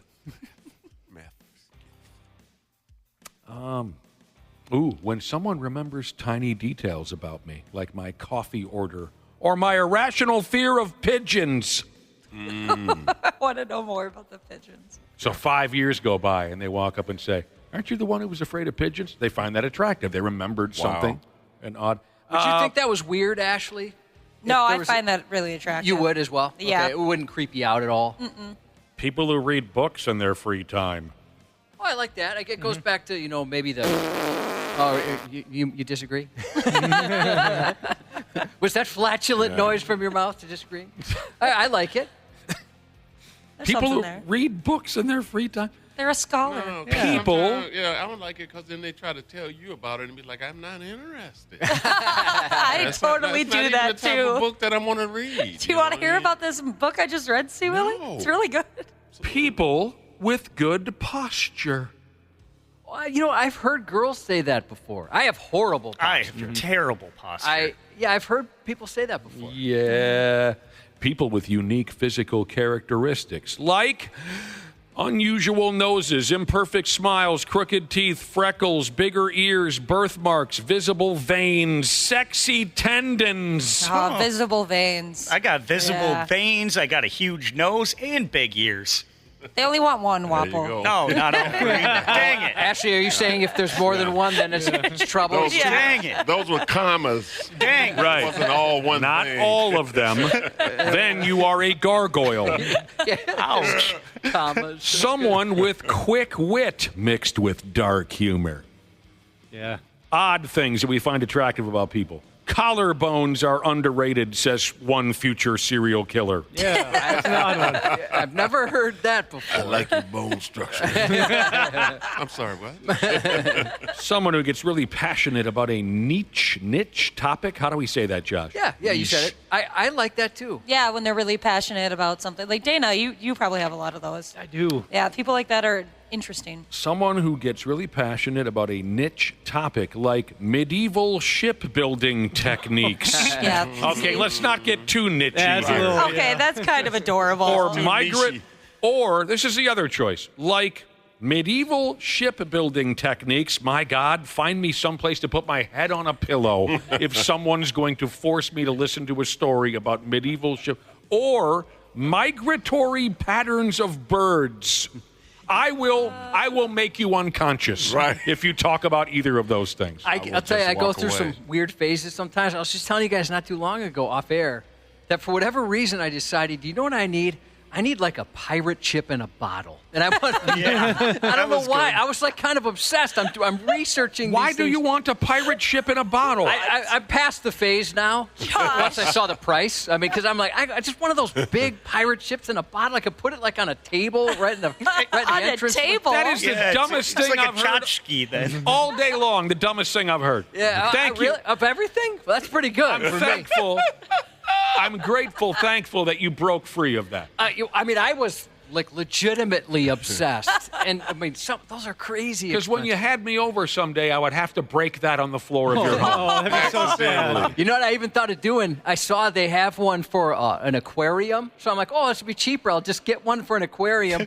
Buy an aquarium and just put it in there with no fish. Man, you have some moments, don't you? Yeah, there's all of a sudden, like right now, what I want to do is I get a canvas that looks like a bookshelf. I like I said, I go through some of these weird. Dude? I don't even know what you just said. Where are you going to hang it up? You get a picture to hang on the wall? Yeah, it's like a canvas that would look like an old bookshelf. With old Just get a bookshelf. Well, that'd be expensive. All the books. What is going on with you? I said there's weird phases. But you've considered spending real money. Yeah, I just started looking last night for one.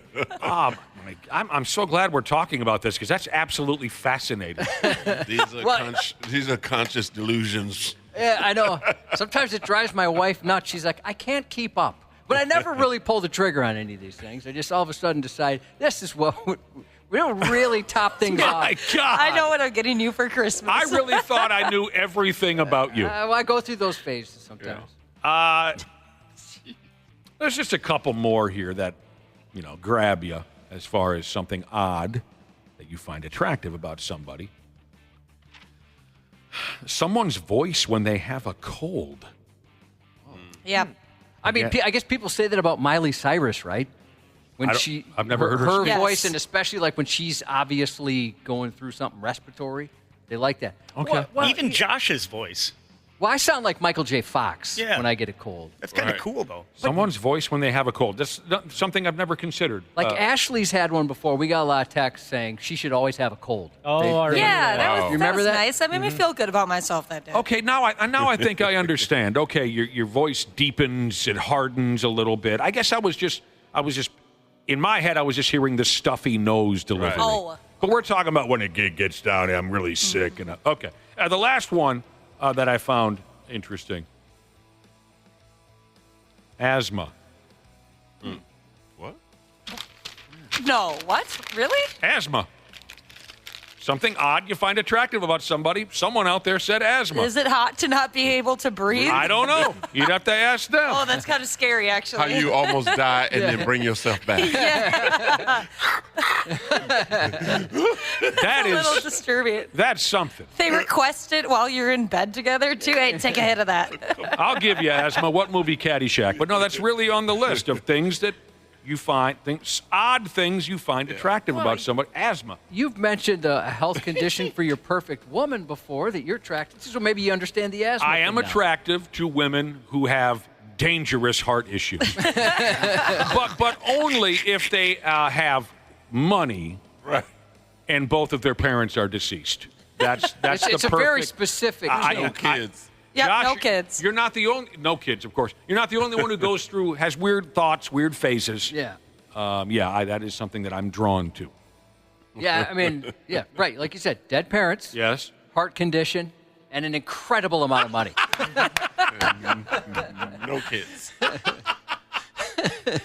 Wow. She keeps the what's that product again? She keeps it in her pocket. Nitroglycerin. The nitroglycerin right in her pocket because you never know. She keeps checking an app to see how her pacemaker's going. Yeah.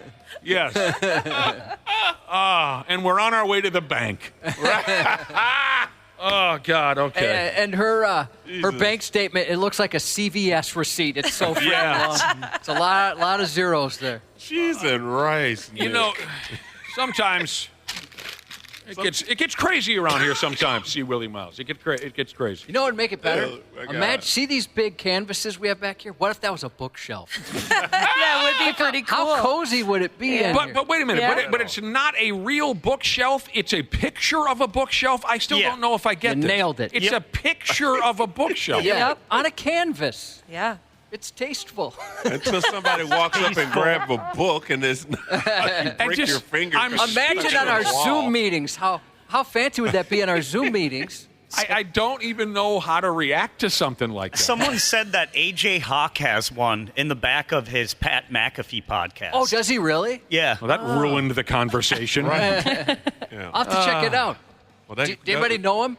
I question every podcast I ever saw. If any of that stuff is real. Man. Hey, that's not a real bookshelf. You're not smart. That's not the ocean out that window. That's a canvas. We got to get the hell out of here. We're running over. I promised you, Josh, before the show, there's no way we'd go past 9, but here it is. C. Willi Myles, thanks again. Absolutely, man. Always a pleasure kicking with you guys. Yeah, Stop nice to by see you. as soon as you can. Crazy Fish Guy Jesus. He sent a get well soon text to his four-legged ride or die friend Cinch, who might need some urgery today. So if Cinch does, we hope that goes well, obviously. Good luck to Naughty Insurance Agent Jesus, who's having some urgery himself today. And best of luck to EMT Jesus, our buddy, who's having cancer surgery this weekend. The 93X Half-Ass Morning Show.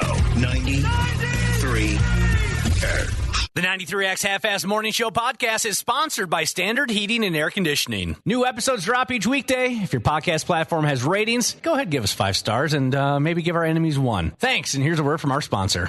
Winter's arrived, and with the holidays around the corner, it's the perfect time for Standard Heating's Black Friday Comfort Countdown specials. And right now is the time to become a Smart Club member and get your furnace in top shape before winter comes. Visit standardheating.com today. Comfort you deserve since 1930.